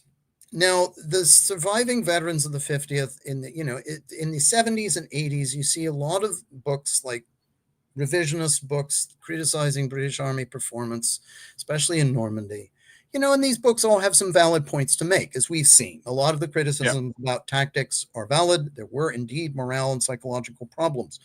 But some of the veterans of the 50th lived long enough to know about these criticisms and about these books, and it graveled them. I mean, there's a quote, I forget the man's name, but I think it's one of the veterans of 2nd Gloucesters in 56th Brigade. He said, "What did they expect us to do? Fly?" Yeah. That a lot of what you what was found, and I won't mention individual authors, I don't mean to do that, but there's an adequate appreciation for the difficulties that were faced and inadequate attention to the response to those difficulties. That there was a very successful response. The proof is in the pudding. Did they win? Yes. Did they inflict more losses than they suffered? Yes. Right. And this is, of course, and that's just 15 of the men who were killed. Right. And they're all, every one of them is a story. A couple of them are Canlone officers, Luffman there, Levine. That's Michael Laycock, who was killed at Sherwood Rangers. This fella, I forget his name. He was in one of the DLI battalions. He was only 16. He lied about his age, and that's Ken Cook. I don't know if he's still alive, but he made it back he's Green Howard's, and he never forgot. Neither did Sammy Stanier, who I believe made anniversaries every time he could totter to the other side of the channel, so that's the story. I hope that's been good. I'm happy to answer any questions. I don't know everything by any means. There's always more to learn. But yeah, so, and I'm very grateful. So if people throw up questions, boy, shoot. Well, we could do questions, but after such a marathon, we're not going to do it there. Basically, people are just saying how amazing. I got my beer. I just poured myself a beer. It's just slowly rising up in the glass there. But I think you hit the nail on the head. Brown, it is a 50 div show, Yeah, so you hit the nail on the head there about the attritional aspect, because what we were talking about a lot on World War II TV last year is that the three ways of measuring the success in 44. Is it liberating the people of the country you're in? Is it about gaining ground, or is it about destroying the army in front of you? And I think at the time, the press were most interested in which, the people's being liberated, because that made for good press. It was the flags in Rome, the flags in Paris, that kind of thing. I think military historians and the amateurs kind of look at that gains on the ground. They want to see arrows crashing across the countries, town after town, area after area. And look at Patton's Third Army in September, where it's still fighting in Brittany, but they're also nudging the German border, which is impressive by some criteria. But what's also incredibly important, and you've made this so beautifully, is making sure you destroy the enemy ahead of you. And that essentially is what the British and Canadians were doing in the East. There is making sure that when they do push forward, there's very little armor in front of them. And someone made the point in a previous show about we mustn't. I know we haven't been talking about Caen specifically today. It's been further west, but that German armor around Caen was the thickest concentration of armor in warfare. Forget your Steven Zalogwick Spain. Forget your Kursks. Forget your. The concentration of armor there was the thickest it's ever been in warfare. And you could say the same thing for the German divisions in land of the breaches. So, yeah, they absolutely had to destroy the enemy ahead of them. And of course, the British and Canadians were not perfect, but the fact, as you've so well explained, they are assessing, they're looking at what they're doing, what effect is it having on the men, how can we improve this? And this is the Germans just aren't doing this. The Germans are just still doing everything the same way they were pretty much doing it in 1940. And to see this learning is fantastic. Any final words from you, Allan? Well, first of all, again, thanks very much. And thanks to everybody that tuned in. I'd love to look at the chat later.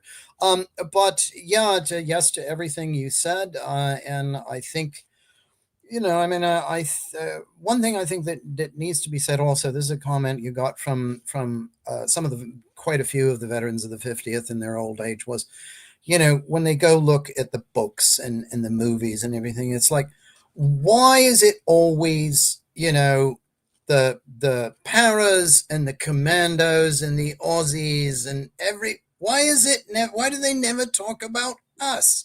Why? And I appreciate what you're doing on this program is because people need to hear about the rest, the line infantry. You don't win wars with so-called elite units. You win them with the average performance of the main force divisions.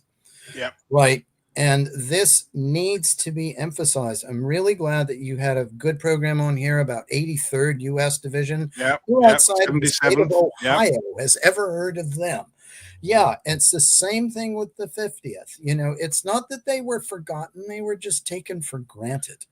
Taken for granted. And I think, and when they do get a mention, often it's as part of that wider trope of, as we said it earlier, the British being slow and ponderous. Yeah. And, we've moved on from that now, thankfully. The dark days of the Conor Destays and the Stephen Ambroses of the British and, the stopping for tea bullshit and all that. And, well, we will end things there. Stopping for tea. There's a great moment. Frank Rozier, 2nd Gloucesters. He's a kid, right? And he's fighting in Tilly, and he sees this shop that's been busted open, and he starts rummaging there. And this sergeant yells at them, "What the hell's wrong with you? You quit playing about. You're not on a course anymore." So no stopping for tea in 2nd Gloucesters. No. Yeah. And I mean, I think. The people like ourselves, there's me, there's Paul Reed, Stuart Robertson, others, Colin there earlier. We've encountered the British veterans.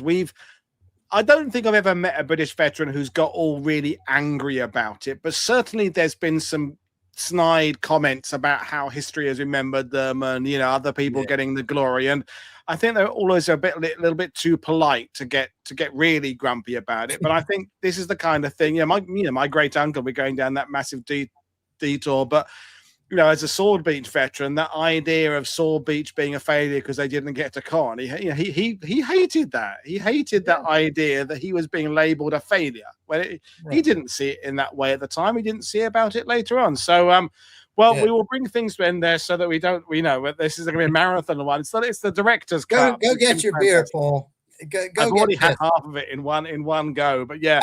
Don't forget to click like and subscribe. I cannot wait to invite Allan back. At one point, we were going to do this and Sicily as one show, so I'm glad we split it into anyway. But whatever, we will bring you back. There was questions about the eventual breakup of the 50th Division. We can go back and expand on Sicily. But do them for Holland. Yeah, I can talk about that. Yeah. Brilliant stuff. Well, I'll see you all after the weekend, folks. As I say, click like and subscribe. I will see you on Tuesday. Cheers, everybody. Bye. Thanks, Allan.